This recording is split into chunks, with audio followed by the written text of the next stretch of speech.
On a beautiful full moon night, we see several warriors pointing their spears upward. Their leader, who stood at the front of the entire army, orders his companions to go and kill that demon. Thus, they all begin to ride, and on the other side, a person stood before those enemies. A boy with white hair with several eyes on his back that looked like wings charges toward all those knights. He approaches the leader, leaving him in shock, who immediately orders his comrades to attack the boy. The boy uses a black energy to tear that poor leader into pieces. The boy continues his massacre, striking those warriors multiple times with his hand enveloped in dark energy. Our protagonists seem to be effortlessly annihilating numerous humans. The boy even creates a purple fire, which spreads across the ground, burning the knights. He continues and even summons multiple portals from which dark masses like octopuses emerge, grabbing the warriors. The protagonist, even weakened by fighting a massive army of people, still remains alive. Nox continues battling, but from exhaustion, he kneels while we see 3 demonic eyes on his back. We can also see the appearance of this boy who had white hair and a sad expression. The young man, while holding his sword, tries to rise to his feet and return to the battle. As he stands up, the boy notices something beside him and looks in that direction. Someone dressed in gray armor seems to recognize that demon.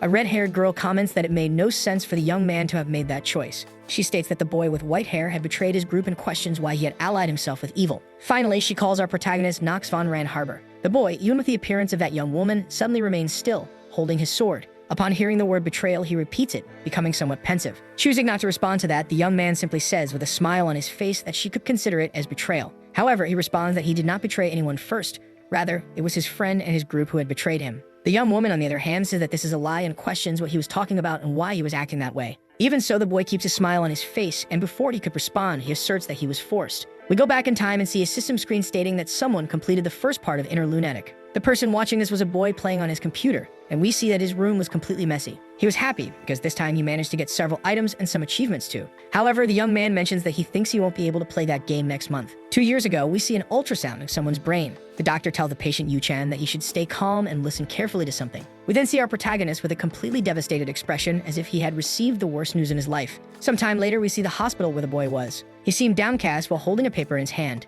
Back to the moment when the doctor was saying something, the man states to Yu-chan that after the exam, he checked the boy's records. He also says he couldn't provide any other answer and that all he could do was prescribe pain medication for now to help Chan endure that pain. Suddenly, we see a box of medicine falling to the floor and someone sitting in a computer chair. Yu, who was that person, was thinking that it had already been 2 years since that event when he received that diagnosis. Looking to the side, the boy sees that next to his dresser was a pile of trash. He begins to cough as if feeling something terrible. Looking at his hand, our protagonist sees droplets of blood on it and says that in the end, it really seemed like he would die soon. Yu-chan also says that no matter where he went, the answer was always the same, and that disease was indeed going to kill him. Suddenly, Chan moves to his computer dresser and picks up his cell phone. He sees a notification on his smartphone and tries to unlock it. The boy looks through some conversations with someone and thinks that he had no one to call. Yu also says that in the end, no one cared about him and he had no one to spend his last days with. Holding the blood-stained tissue, our protagonist comments that in reality, he couldn't even go out and have fun in his current state. However, suddenly the boy sees a series of papers on top of his dresser. We see that the illness he had was terminal cancer, and those are various pamphlets promoting falsely miraculous treatments.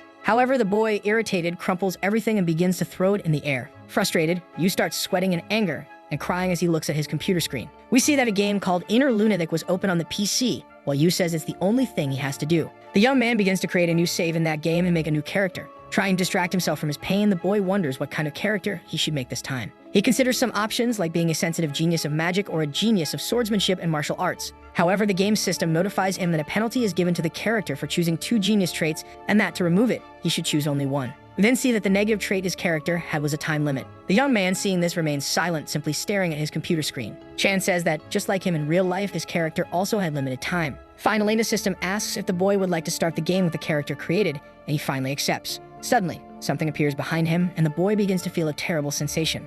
Our protagonist starts to lose his balance and eventually falls from his chair. Yu-chan supports himself on the desk as he tries to use his last bit of strength to stand up, thinking he couldn't believe he was going to die at that moment. Suddenly, the system appears in real life and informs that the character creation was successful, and meanwhile, Yu says he knew his death was really close. However, he at least wanted to choose the way he would die. And at that moment, the screen informs that the character's name was forcibly changed. A process called synchronization begins loading, and suddenly, we see a beautiful balcony of a gigantic house. The synchronization is finally complete, and Yu-chan begins to awaken in a new body with white hair lying on a bed. Startled, the young man suddenly gets up, confused by the entire situation. As he gets out of bed, the boy thinks that, for some reason, he had a familiar feeling flowing throughout his body. Confused, he begins walking around the room, but suddenly stops and says he just had a hunch. Looking at himself in the mirror, the young man sees a scene that he simply can't believe. He states that he was in that game he played so much, and looking at his face, he realizes he was Nox, a crazy character from the game. The narrator begins to explain that Nox von Reinharber is one of the 3 masters of darkness in Inner Lunatic. This young man was born into one of the richest families in the world of Lunatic and is the youngest of the 5 Reinharber siblings, with a family legacy of generations of sword and magic geniuses. However, Nox was the only one in the entire family without any talent. Being born without either of these talents, he grew angry at the world and eventually formed an alliance with demons, making him the greatest disaster in Lunatic's history. The young man begins to touch his own face, trying to see if he really was Nox or if it was all a dream. Suddenly, his system appears behind him with some information about Nox. He simply can't believe he's seeing a status window right in front of him. But upon closer inspection, he realizes it's all a bunch of nonsense and becomes completely frustrated. Yu also looks at his negative traits and sees that he had many of them. The boy, furious, realizes this is the character he had created earlier before coming to that world. Our protagonist also notes that one of his negative traits was the time limit, meaning he would also die a year sooner or later. For some reason, the young man says he can't quite remember why, but looking at it, it seems quite obvious. And he thinks he wanted a character that resembled him in that game. Chan explains that with nowhere to escape, for someone whose only fate is death, he just wanted to feel represented in the world of Inner Lunatic. But of course, he never imagined a character like this could bring disaster to that world. Suddenly, the system states that Yu has an unread message in his inbox and the boy clicks to read it. The screen begins speaking to the boy and calls him Yu Chan. However, it says it should call him Nox now. Due to his confused memories, the young man can't remember if that name Yu Chan was really his. He thinks he doesn't know if his parents are alive or dead, and all that remains is the name they gave him. Our protagonist processes this information and realizes that was the name he used before coming to this body. The message now says that Yu Chan probably doesn't remember him, but there was something he wanted to say. Right after, it says it's been a long time, and seeing this, the boy becomes confused. The message also mentions that the last 2 years must have been difficult for the young man, and that he deserved to at least come to this place and live. Then suddenly, the person on the other side, through the system, welcomes Yu Chan back to that world, leaving him perplexed. Our protagonist becomes immersed in his thoughts, trying to understand that he was truly no longer in his world and that, moreover, this place was his new reality. Even so, the person behind the system responds to Yu that although there was much about his identity that couldn't be revealed, they wanted to help the boy as much as they could. Reading this, our protagonist is confused, unable to understand who this person was. The system asks the young man to enter the Eldine Academy, build strength there, and try to follow the main storyline of Inner Lunatic as much as possible. Then all the truth will naturally be revealed. However, upon hearing this, the young man feels very scared. First, he hits his own head and says he's going to try to understand everything that happened. The first thing was that he was born as the final boss of the game Inner Lunatic, and in addition, he was supposed to follow the main story. Yu states that no matter how he interprets it, it only means he's eventually going to die. However, even if Inner Lunatic has indeed become his reality, that doesn't mean he's going to give up on regaining his memories. Chan says that no matter the cost, he's going to follow the main storyline, and like his lost memories, he's going to discover what he's doing in that world. And finally, he's going to survive, no matter what it takes. Moreover, the boy mentions that for the sake of this, he was willing to become a true villain according to what he believed. The young man then says that now that he's stopped to think, not much has changed compared to his old life. Since 2 years before losing his memories, he was already terminally ill. At every moment that passed meant one step closer to death, and beyond that, he wasted his life living in fear of when he would die. And the only thing that changed was the setting. This setting changed to a world he knew better and understood almost everything about. Finally, the young man asks the system what day it was today. He receives the news that it was February 4, 1812. The young man then says this means he didn't have much time, and this leaves him somewhat anxious. But even so, with a fiery resolve, the young man declares he's going to begin his 28th attempt to clear that game. Our determined protagonist moves to open his bedroom door. However, something happens to his wrist. A pain leaves the young man confused, hindering him from performing that action. The system informs him that the negative condition has been activated and, due to the effects of constant ailment, Nox had developed wrist inflammation. After leaving his room, the young man questions himself about what the hell was wrong with that body and wonders if it was really that fragile. Suddenly, he bumps into a young and beautiful girl dressed in maid attire. This causes the woman to drop some dishes, shattering them immediately as they fall to the ground. She, confused by the collision, suddenly questions who had done such a thing, but upon realizing it was the young master Nox, she panics. Examining the girl more closely, our protagonist realizes that she was probably Rona. The young woman, desperate, quickly apologizes and begs for forgiveness for committing the crime of harming the Lord. Our protagonist also recalls that despite being a peculiar character, the only thing he remembered was her speaking behind Nox's back. But looking now at the innocent face of that girl, he couldn't believe she would talk behind Nox's back. The young man kneels and says he'll forgive her this time. However, there was something else. With a frightening expression, Nox says that if she made a mistake again, she would be punished mercilessly. Terrified, Rona quickly apologizes and says she agrees with that. Looking around, he notices that everything seemed very quiet, and we see that all the other servants had an expression of fear. They seemed to be in simple shock, confused by the boy's behavior. The young man realizes he forgot he was supposedly supposed to be insane, since in the game Nox was like that, and frustrated, he wonders what kind of life the previous owner of the body led. At this moment, Rona asks where the young master was going so early, and he quickly replies that he was on his way to the training hall. All the servants are incredulous at his responses, as they did not expect that from the boy. Right after saying this, he asks his maid Rona to accompany him, leaving the girl in shock, imagining that her master is going to hit her. We then see the two young people walking slowly through the corridors. Up until now, Yu-chan had been silent, only thinking that first of all, he needed to survive. He states that after experiencing the sensation of dying, he had one certainty now. And that certainty was that he really didn't want to die in any way. So to survive, he needed to adapt to his new circumstances as quickly as possible. Suddenly, Yu simply says that this doesn't mean he had no chance, and everything depends on his effort, and Rona, upon hearing her master speak, just seems confused. Our protagonist continues to speak in his mind and thinks that he played that game 27 times and therefore knew most of the hidden aspects of that city. The young man activates his status window as he begins to explain the game's story. Yu informs that the game Inner Lunatic has a story that pits angels against demons alongside the Empire, and this game had a huge fan base around the world. The special part about this game was the large number of customizations, allowing different players to play with different styles, while lower traits like common and talented could be assimilated multiple times. In most cases, genius traits could only be assimilated once, and using a genius trait makes it easier to reach the top of that world. However, our protagonist only has 2 of them. He also says that in that game, there is a concept called trait penalty. With a certain procedure, you can acquire 2 genius traits, but this brings disadvantages. One of these traits was the genius of combat swordsmanship, which grants sword skills and allows the user to reach the pinnacle of fencing. On the other hand, there is the mana-sensitive genius, which increases one's magic skill and makes spellcasting more efficient. He also thinks that there are many other useful traits. One of them is the main character's skill, which allows the user to see other characters' status windows. Another is the Master of Acting, which enables the user to easily deceive people in any situation. There's also the Seal Mentality, which when used in battle, allows the user to regulate their mental strength staying calm. The only problem would be the negative traits, like the Time Limit, which is the worst of them all. Looking at his various negative abilities, the boy sighs, thinking that he was definitely a walking hospital. Yu-chan finally says to himself that for people with a cold negativity, unless the user has a warm ability, it's almost impossible to step into a frozen area. And for constant ailment, he's going to pass out at least once in every chapter. Scratching his head, Yu-chan says he really had no choice and should just take it one step at a time while looking up at the sky. Seeing this, Rona thinks they were almost at the training hall and questions whether that boy really plans to go in there, until something surprises her. Our protagonist was standing still, staring at something while Rona just watches him. He finally opens the doors of the training hall, thinking there was something he had to do first. We then see the Curse of Weakness, which causes the player with it to have their growth rate halved, so Nox states that he needs to get rid of it. With a sword in hand, our protagonist is affirming to himself that no matter how much he thinks about it, he can only come to one conclusion. Before revealing what that conclusion was, he executes a sword attack, and finally says that the conclusion he reached is that he's screwed. We then see that after just a few swings of the sword, the young man is already completely tired and exhausted. Nox states to himself that it was like reading the beginning of a story and then throws his sword away. The narrator then emphasizes our protagonist, who couldn't even swing the sword more than 10 times, and it's revealed that all of this was caused by the curse. Shortly after, Nox gathers his strength and starts to get up while looking around and thinking that at least he had a bunch of weapons available to him. And the reason for this was that the Reinhardt family's origins began with a sword. He thinks that when it comes to the Reinhardt family among everyone, the best way to describe them would be as the high class of the blade and darkness. The reason this family earned this title was due to the ability to imbue black mana into sword blades to finish off their enemies. All of this was thanks to the commander's blade, also known as the Tyrannical Blade of Darkness,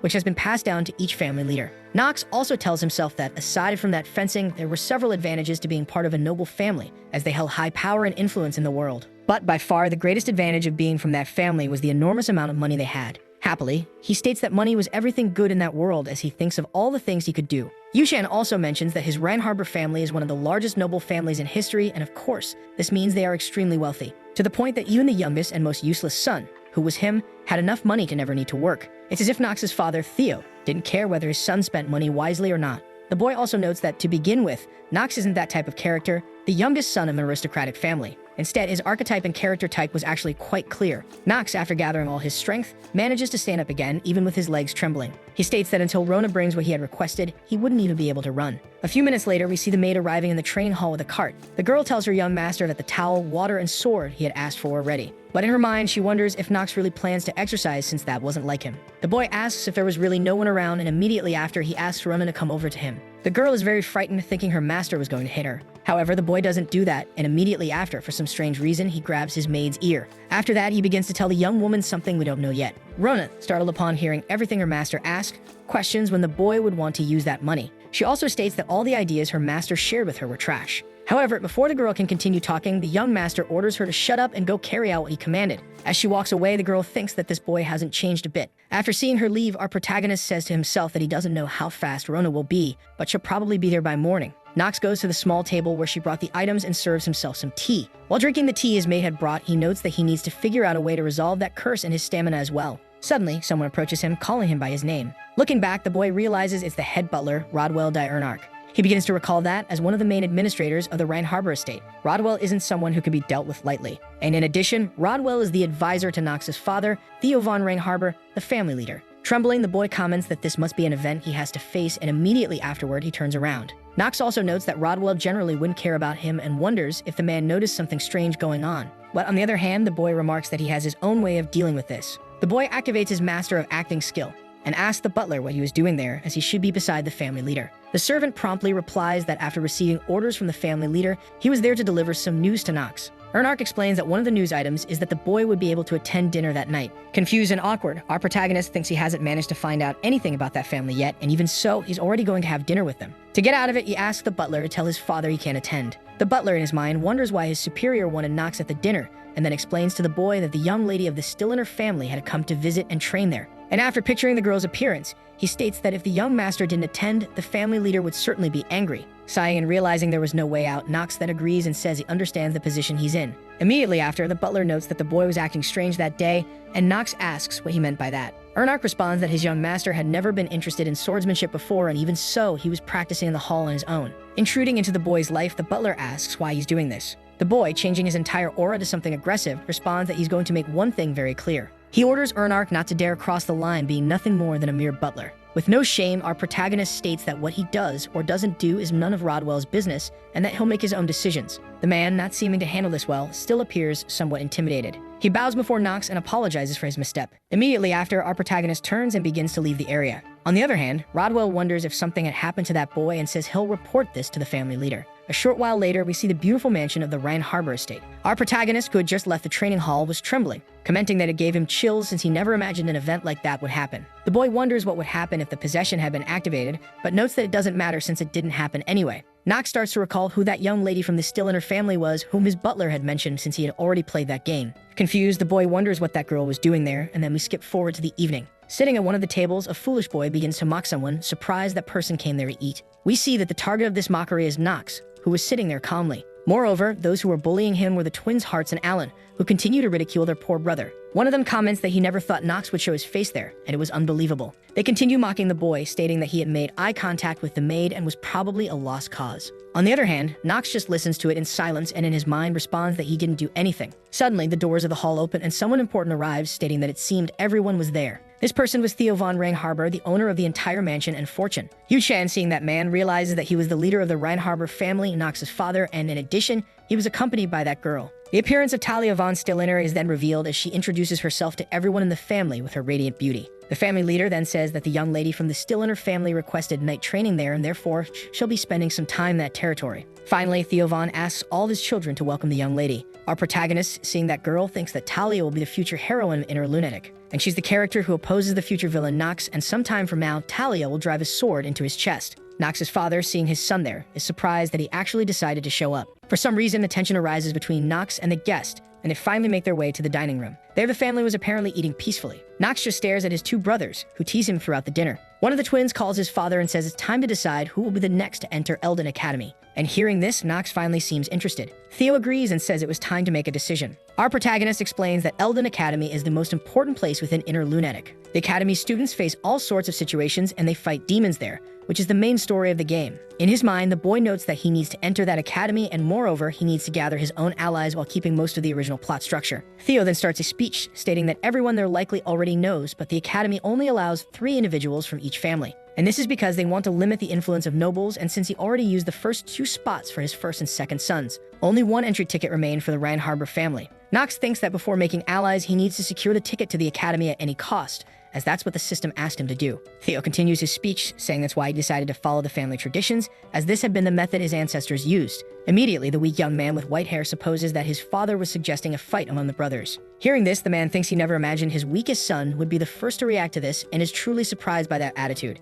Immediately afterward, he responds that the boy was correct and mentions that the fight's date would be in 1 month and they will decide the next entrant through a duel in the training hall. One of the twins suggests that Knox stay quiet to avoid embarrassing himself, and the other responds that weak idiots like him, who have never wielded a sword, don't stand a chance. For some reason, the guest, the heroine, seems bothered by this. In an imposing manner, Nox simply replies while sipping his wine that his brother can only say that after winning. One of the twins becomes irritated and asks if his brother really thinks someone like him could defeat strong people, as he's nothing but a failure. Our protagonist thinks that this duel is yet another event he needs to face to secure the entry ticket. Annoyed with the situation, the boy notes that he's not obligated to listen to those insults and prepares to respond. Proudly, the boy simply states that he will be the one to enter Elden Academy. Theo, hearing this from the person he least expected, feels a bit incredulous. The two twins are completely furious at their brother's statement. Talia, impressed by the boy's confidence, comments that he seems quite certain of his abilities. For some reason, Nox doesn't feel happy with that reaction. In his mind, the boy notes that he's just caught the attention of someone he shouldn't have. Sometime later, we see some papers on a small table in a main hall.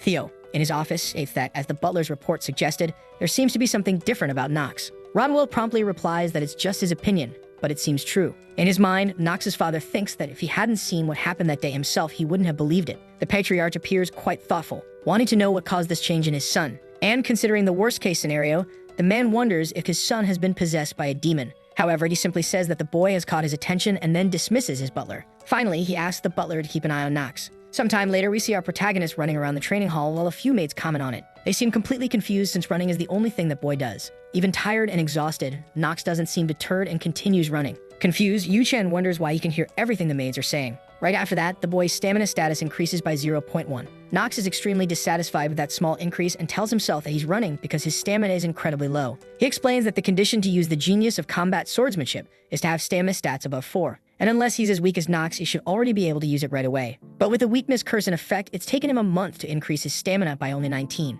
The boy explains that the weakness curse is a curse that reduces his growth rate by half. And after running so much, our protagonist managed to increase his stamina by 0.1. Additionally, since the time limit trait also halves his growth rate, he has to work 4 times harder compared to others. Still, even with all that effort, thanks to the time limit trait, he can only reach a maximum of 15 stamina, but he says he won't worry about that now. Sometime later, we see Rona once again arriving with a cart and calling for her young master, saying she brought all the supplies he requested. Nox is pleased, as the girl was faster than he expected, and immediately after, he replies that he should be able to make some progress now. We see that on the table Rona brought, there were several extremely unique and strange ingredients for some reason. Confident, our protagonist thinks he's just going to use his knowledge to solve all these problems. Sometime later, we see the two inside the training room, and the maid questions why her young master wanted all those things. She notes that the poison is difficult to handle and that people generally avoid such things, and besides, the scroll is the only useful item there. The young man, however, simply replies that it's hard to handle because no one knows the right way to use it. Our protagonist turns and grabs one of the vials on the table to perform something. For some reason, Nox, without hesitation, drinks the poison inside that vial, leaving Rona horrified.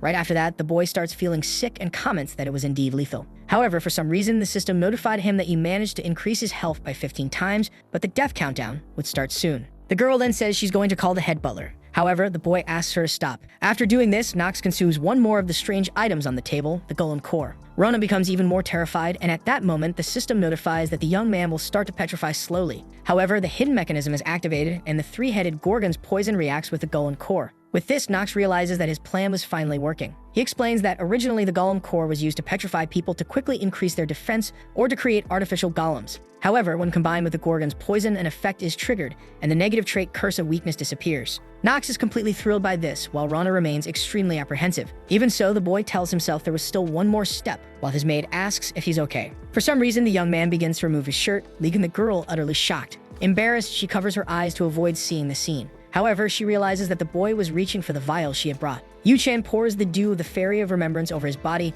causing the petrification effects from the golem core to disappear. The dew of the Fairy of Remembrance also reacts with the core, and as it does, Nox mentions that it brings him a strange feeling. The hidden mechanism is activated, and thus our protagonist temporarily gains the trait Blessing of Evolution, and he's delighted as everything went according to plan.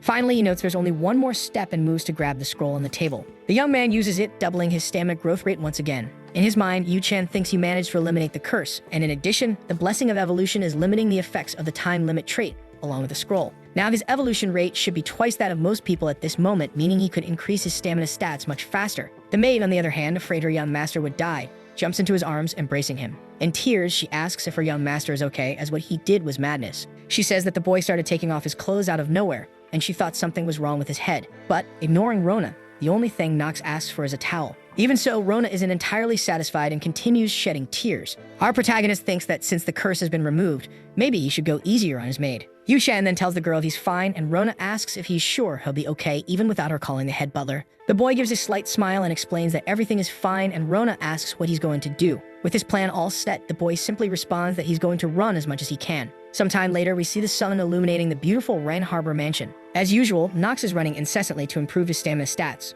Rona isn't resting either and is right behind him carrying a towel to dry him off. For some reason, someone is watching them run from a distance. It's revealed that the person watching is Talia, who wonders how someone is weak as Nox accepted a duel against his brothers. Talia's maid, Emma, scolds her and tells her mistress she shouldn't view the youngest Ren Harbor in that way. She tries to say that it's rude, but Talia gets annoyed and asks to stop being bothered. Talia states that Nox doesn't even know how to hold a sword and all he does is run. The young woman adds that even the other Ren Harbor knights offered to teach him, but the boy had rejected them all. Finally, she states that in a month that boy will get a beating, and that will be the end of it. In her mind, she says that's certainly what will happen, but something is making her anxious because for some reason, something is bothering her. Talia decides to take action and immediately walks in a certain direction, while her maid Emma tries to stop her, but fails. A short time later, she arrives outside on the training field where Nox is exercising. The boy is sitting, resting from his strenuous run. The red-haired girl approaches and introduces herself as Talia. Confused, our protagonist wonders to himself why that girl came there to speak with him. He questions what she wanted and says he had heard that name before. For some reason, Talia is surprised by that cold attitude and wonders why. Being very proud, the noble girl imagines that Nox was too stunned by her beauty, and that's why he must have acted that way. Shortly after, the girl says she had something to ask and wonders if he could really defeat his brothers. She also states that he couldn't think he had a chance just because he was running like that. It didn't make sense. Feeling like she's the best thing around, the girl declares that if he wanted, she could help him. However, coldly, our protagonist refuses and says he isn't interested and she could just leave. Talia questions how the boy dared to do that since she was only trying to offer him help. Seeing this, Rona says to herself that if he talks like that to everyone, girls are going to hate him. Talia gets angry and bumps into Nox as she storms out, completely furious. The boy is confused by her reaction and states that it complicated everything, while his maid looks at him with disdain. Observing all the characteristics of that girl, the young man says that no matter how much he saw, those talents were insane. He explains that in Inner Lunatic, most adult men have a stamina status of 4, and her stamina status was incredible. Nox also mentions that even though this is nothing compared to the 3 sword masters of the continent or the potential of one of the 4 archmages, she at least had the capacity to reach their level. The boy also comments that Talia might be able to kill some demons with that fire attribute of hers. Nox explains in his mind that the magical fire attribute Talia uses eventually evolves into white flames and in the future is used to burn demonized Nox. That's why, if he could make Talia his ally, the story of the future would change drastically, and he needed to find a way to follow the original story while avoiding death. However, first and foremost, he thinks it won't be possible to be on good terms with the person who will kill him in the future. A month later, we see sunlight passing through the windows and illuminating the Ren Harbor mansion. The one walking around there was Talia, strolling slowly through the corridors. The girl seemed to be extremely thoughtful about something. Talia recalls the moment when the warriors praised her because she learned things very quickly. However, for some reason, the girl feels extremely uncomfortable being praised and having the talent of the still in her family. This brings back startling memories of the day Talia lost a fight to her sister. These memories make the girl pensive, and she grips her sword with anger and fury. Sad, the girl wonders if she could really become a knight. The narrator explains that a knight must never be consumed by greed and should remain restrained, sacrificing for the greater good, and above all, being just. Talia asks herself if that arrogant boy could defeat the brothers who had been training for years while all he did was run. Then, determined, the girl states that Nox wouldn't be capable of such feats. The next day, we see the place where the battle would take place. At the center of the arena stood our protagonist, facing his opponent, who was part of his family. In a balcony inside, several nobles were watching, including Theo and Talia. One of the people also watching was Theo's first wife, Thecilia, along with Rodwell. Theo asks his butler what outcome he thinks that duel will have. The young man seems a bit uneasy answering that question. We skip to a bit later, after the butler reveals his opinion. And at that moment, the judge asks everyone there to pay immediate attention as he is about to say something important. The judge announces that the official duel to decide who should gain the right to enter the academy would begin at that moment, and he finally starts the battle. Our protagonist's brother doesn't hesitate to charge at his younger sibling, trying to end that fight immediately. Back to the moment when Theo asked Rodwell. The butler then says that, considering the young master's previous performances, Alan was sure he would win. Theo, upon hearing this, says that was also what he thought. But in his mind, Rodwell, looking at his master, wonders if the patriarch was expecting a different outcome. However, he truly believed that young Master Nox had changed, but he still didn't think the boy would win. And finally, he mentions that this would truly be impossible as he watches our protagonist standing in front of his brother. The servant comments that he once also walked the path of a knight alongside the family patriarch. And sometimes the art of the sword can be beautiful, but other times it can be quite simple, as its level is determined by training time and how much people value its craft. Moreover, there was only one way for someone to turn the tables and make the person in front of them kneel. That was having overwhelming talent, which is why the butler wonders if young Master Nox was born with that kind of talent. Suddenly, Theo replies that even while believing in the most likely outcome, the possibility is never zero. And if Nox was born with Rain Harbor blood, he still had the chance of being born with the talent of a sword genius. Our protagonist realizes that his sword and combat genius trait was inactive and questions why he was so unlucky, even with his high luck status. He also mentions that he couldn't reach level 4 stamina, as he recalls the moments he trained and reached 38. Rona, who was right behind him, asks if she really needed to keep chasing after her lord. Our protagonist then replies that it wouldn't be fun if she weren't there since no one else would take care of him. Without any shame, the boy hands his handkerchief, with which he was wiping himself, to the maid, who makes a cute face. The boy wonders if his maid was cursing him mentally, but Rona replies that she wasn't, while she accidentally bites her own lip. Yu-chan, looking at the girl, thinks that all that running must also be improving his ally's stamina. Looking at the girl's stats, he notices that Rona had 45 stamina. Incredulous, the boy questions what on earth was in that family's water, well, since even their maid had more stamina than an average person. Frustrated while looking at his stats, our protagonist complains as after all the hard work he did for a month, he was still weaker than a secondary character. Rona, on the other hand, informs her master that the sun was setting and that he should rest since the boy's duel was tomorrow. Looking at the sky, the boy wasn't sure if he was ready, as he needed more time. Returning to the present, his brother was calling him. Alan, being the jerk he was, says that as Nox's older brother, he suggests the boy surrender. He continues acting superior, saying that his brother Nox was a disgrace to the family and that it would hurt to beat him up. However, Nox realizes the boy was just lying. Alan replies that it was obvious and reveals that, in truth, his plan was to give his brother a beating and brag about it to Talia. Seeing he was being underestimated, Nox suggests that his brother Alan shouldn't do that. In his mind, the boy realizes his brother had 8 stamina, and there was no way he could defeat him with what he had at that moment. Confused, Nox wonders what he should do now. But at that moment, the judge declares that this duel serves to determine who will represent the leader's name in the Magic Academy. The judge also declares that regardless of who wins this fight, both must accept the outcome. In his mind, Yu-chan wondered what he should do since if he lost here, everything would be over. His journey to retrieve his memories would be lost. Finding out who sent him that message, and most importantly, his life beyond the 1-year deadline would also be ruined, which is why he grips his sword tightly. We then return to the moment before when the judge gave the signal to start the fight and Alan charged at his opponent. As a way to escape, our protagonist rolled to the side, dodging and evading the imminent strike. Still at high speed, he uses his stopping foot, managing to halt immediately. Alan, seeing that, merely says that his little brother had a bit of luck. Without hesitation, the white-haired boy continues attacking Nox, who thinks that this game has an evident rule. The rule is that when you lose everything, but if you somehow overcome everything, somehow you gain it all. Then at that moment, the boy's stamina increases by 1 point and he realizes his plan was working. Noticing his brother's reaction, Alan questions if his incredible strikes left the boy so impressed. So he continues attacking, saying that few hits will help Nox regain his sense of reality. Facilia, who was in the audience, thinks that all those talks about the change in personality of that little one were in vain and that she worried for nothing. Watching her son beating up Nox, she comments that just like the first 2, the 3rd Rain Harbor spot in the academy will be occupied by one of her sons. She calls Nox pathetic, and as she looks at Theo, she thinks that one day that family will be hers while showing a malicious expression. Theo, who was in the audience, states that he had placed many expectations on his son Nox and wonders if that was as far as he could go. Rodwell, watching the beating, suggests that his master stop the duel as it shouldn't continue because he fears Master Nox might suffer severe injuries. The patriarch thinks that Alan and Hearts are reasonably talented, but compared to their older brothers, they are merely mediocre. Sadly, watching the fight,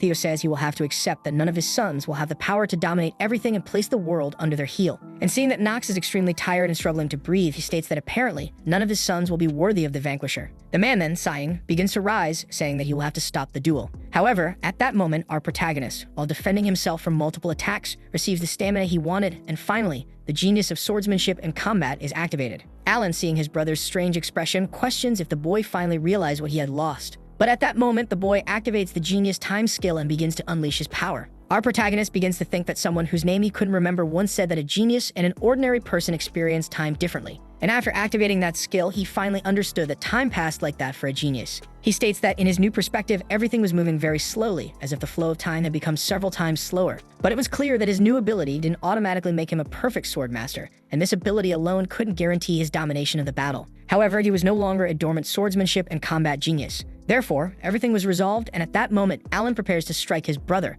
who is watching it in slow motion. In the blink of an eye, Nox manages to parry the attack and send his brother's sword flying away. Alan is in complete shock, seeing that little genius rebel in front of him. Our protagonist, on the other hand, is extremely excited, thinking that victory is entirely his. After being struck by Nox's weapon, Alan's sword flies far from him, making it impossible for him to continue fighting. Having taken a hit directly to his hand, the young man crouches, irritated by what just happened. Our protagonist tells his opponent that this is fun, while displaying a terrifying expression. Alan is extremely outraged and questions what the boy is talking about. However, he is ignored. Our protagonist, while ignoring his brother, thinks that even so, he couldn't let his guard down. Nox explains that he couldn't get distracted, as unfortunately, his ability only lasted 5 minutes, so he needed to finish everything within that time. The young man then reveals to his brothers that he had been going easy on them until that moment. However, everything was too boring, so he would have to change that. Finally, Nox suggests they end it quickly and asks that the two twins fight him simultaneously. Alan and Hearts are extremely offended by that suggestion from their brother. Without wasting time, our protagonist asks his father for permission to fight both of his brothers at the same time. Theo, who was incredulous at the entire scene he was witnessing, stays silent for a moment as he thinks about it.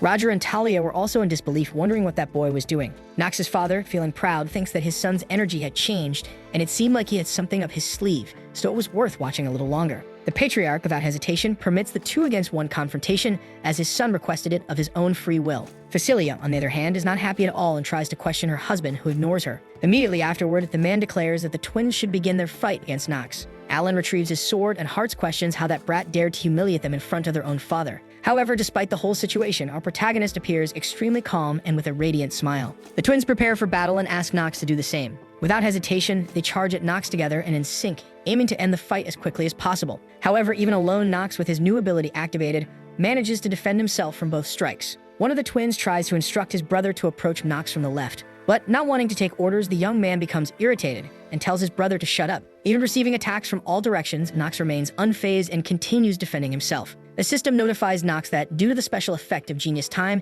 his swordsmanship genius proficiency has increased, which makes him happy. Several attacks are directed at him. Nevertheless, he manages to parry them all. The twins, no longer in sync and even arguing, fumble and collide with each other. They distance themselves from Nox, frustrated by the entire situation. Even Talia could no longer contain her excitement and stands up to watch the fight. Nox, pleased, thinks that all the eyes on him were practically questioning how he had changed so much. He even says that his two brothers, who always mistreated him, are now making the same expression. The twins exchange glances as if preparing a plan, but at that moment, our protagonist interrupts, saying he had already warned them. Nox declares that the two should not be distracted during a fight and immediately approaches them. In the blink of an eye, the boy strikes both of his brothers while passing between them. Without hesitation, he continues attacking Alan and Hearts, who begin to step back, completely cornered by his strikes. While attacking, he thinks that, although it was a fight with something important at stake, just wielding his sword made him happy. Relentlessly, he keeps striking his brothers to end the fight as quickly as possible. At that moment, Rodwell, Talia, and Theo are simply astounded by that single boy fighting two people and winning. One of the twins being attacked says that it should be simply impossible, but soon after, he is thrown to the ground. Our protagonist has managed to corner the twins with his strikes, leaving them practically defeated on the ground. And at that moment, Nox's Genius Time ability ends, and the boy stands still in front of his two brothers. Even with the victory, he feels a bit sad that his ability had already ended. The twins' mother tries to call their sons, concerned about them. Nox, wasting no time, asks the judge if the winner had been decided, and the man promptly agrees. Finally, the judge announces to everyone in the room that the winner is young master Nox Reinharber. Alan, lying on the ground, is simply furious with anger. Immediately afterward, he drops his sword, disappointed in his own abilities. Theo just watches the scene, unsure if what he was seeing with his own eyes was truly real. Nox, as clever as he was, looks back at his father to see if he had a proud expression. Soon after, the boy bows and announces to everyone that he will take his leave. Without hesitation, he begins to leave the room with an imposing air. Talia, on the other hand, wanted to try talking to him but only watches his back. She tells herself that she needs to speak to the boy at that exact moment. A while later, we see that the sun was practically setting. After leaving, our protagonist was carrying himself differently, completely exhausted. He looks at his hand and notices it was bloody, supposing it must have been from using the ability for too long. Nox explains that the Genius Time ability has a major flaw, and that he receives a debuff status known as Decline if he exceeds the duration. The system notifies that due to receiving the Decline debuff, his life has been reduced by 2 days and 17 hours. Nox then thinks that this is the worst possible debuff, as it permanently reduces his lifespan and makes him more susceptible to illness. However, he says he is relieved that the decline didn't happen in front of others, as if anyone else had seen it, his admission to the academy would have been cancelled. The boy seemed a bit lost, but at that moment, Talia arrives behind him to speak with him. As she approaches, she asks if Nox got hurt during the fight, but the only thing the boy does is feel irritated by her presence there. Seeing that he was discovered by Talia, the boy becomes irritated and states that he can't let his father find out about the decline of his ability. Before he could say anything, Talia says she can't believe he accepted the fight with his brothers with such a broken body. Feeling embarrassed, she starts playing with her hair as she prepares to say something. Finally, the shy girl says that she seems to have misunderstood Nox. The narrator explains that the only thing Talia saw in the past month was that Nox never wielded a sword. On the first day, all she saw was him clumsily swinging a wooden sword, and the fact that such a person could win was a sure sign that he was talented. We go back to the moment when Talia was running after the boy, thinking she needed to ask how he trained and got so strong. However, when the duels ended and she saw Nox, she realized the boy had practically injured himself alone. Confused, the girl wondered what was going on. She asked herself why he was like that, telling herself that Nox didn't surpass his brothers because he was a talented genius. Talia states that Nox wasn't the useless person the rumors said he was, quite the opposite, since the boy simply worked hard to win and gave it his all. Back to the present, our protagonist was coughing due to the decline, and Talia approaches him asking if he was okay. However, coldly the boy brushes off the girl's hand, asking not to be touched. In his mind, he admits that over the last 2 years, having been obsessed with games, it was difficult for him to interact well with others. Embarrassed, the only thing Talia does is apologize. But Nox is extremely confused by her reaction. Talia says she didn't know Nox took swordsmanship so seriously since she had heard he was fragile from birth. She then reveals that now she understands why the boy has only been doing stamina training and apologizes for having misunderstood him. The girl also states that acting useless probably wasn't what Nox wanted, since her maid Emma said people can make mistakes like that. Our protagonist, not being used to interacting with people, doesn't know how to respond, as the girl was very honest, just like in the game. He notes that, although he knows Talia has the traits of a knight, she's from a proud and respected Duke family, and admitting she was wrong must be difficult for her. The boy takes advantage of this situation and says that if that's how Talia sees him, he asks her, please, not to tell others that he was bleeding. Seeing that it was a matter of pride, the girl simply responds that she won't reveal anything to anyone. Nox is relieved, as he probably doesn't need to worry about others finding out about it now. And before leaving and returning to his room, he asks Talia to keep her promise. The young girl becomes quite shy, as if a spark of affection were igniting in her heart. Later, we see the moonlight illuminating the beautiful Rhine Harbor mansion. Theo, who was in his study, says that it seems his guess was correct. Boasting, he asks Rodwell what he thinks of his son Nox's talent. The butler says that at first he couldn't understand why he allowed himself to get hit, but after analyzing enough among the children his age, including all the other young masters, it seems Nox was the best of them all. The patriarch readily agrees and says he doesn't know exactly why, but he felt that Nox still had some talents he was hiding from everyone. That's why the patriarch asks his butler to monitor his son's every move and to do nothing but observe everything Nox does closely. Looking at his hands, the man wonders if Nox had enough talent to inherit the tyrannical blade of darkness. He clenches his fists and affirms to his servant that there wasn't much time left. Thoughtfully, he tells Rodwell that what the boy was doing was of utmost importance to the family. The servant, seeing that his master was truly relying on him, simply bows, saying he will do his best. We move forward to a later time in the room where our protagonist was.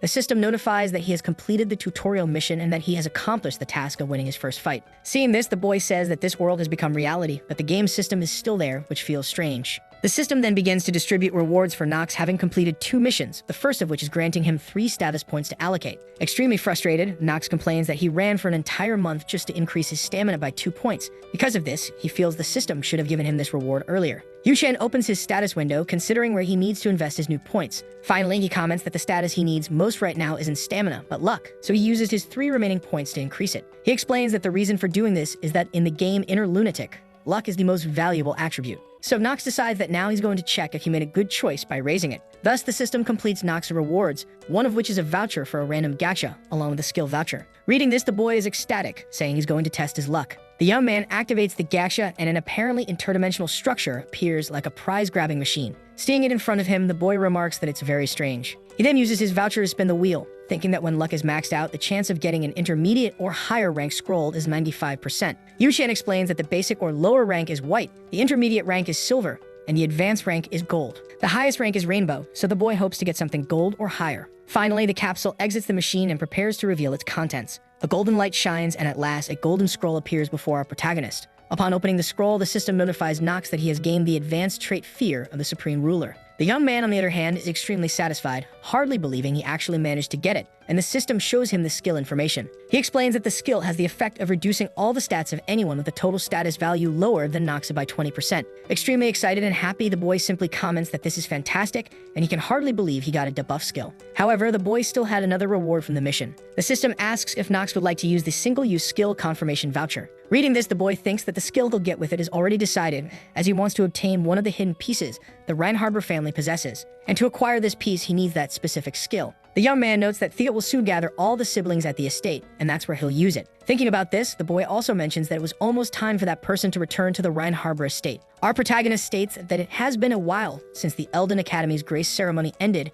and probably the second son would return soon. Hitting his head, the boy notes that he'll have to find the hidden piece and deal with Grain, leaving him with no time to rest. The only good fortune is that he probably doesn't need to worry about Talia anymore, as that issue should be resolved. The boy notes that Talia isn't the type of character to break her promises, and she has no reason to approach him again. We cut to a time skip, the next day within the mansion. Nox remarks that this was just a thought he had the night before, but he was completely wrong. We then see Talia standing silently in front of him. Confused, the young man says they already settled everything yesterday and asks what the girl wants. Shy and embarrassed, she simply asks our protagonist to say something. However, the boy seems confused by that statement and asks what she's talking about. She then asks Nox to reveal how he became so strong so quickly. Upon hearing that question, Nox remains silent for a moment. He states that Talia had been secretly watching him the whole time and had seen that he only trained for a month. Realizing she'd been found out and watching Nox walk past her, the girl is shocked. However, she runs after him, pleading for the boy to just tell her how he trained. In his mind, Yu-chan thinks that from what he remembers, Talia is a character who dreams of being recognized by her sister. The boy then turns and says that before Talia asks for something like that or considers how she should train,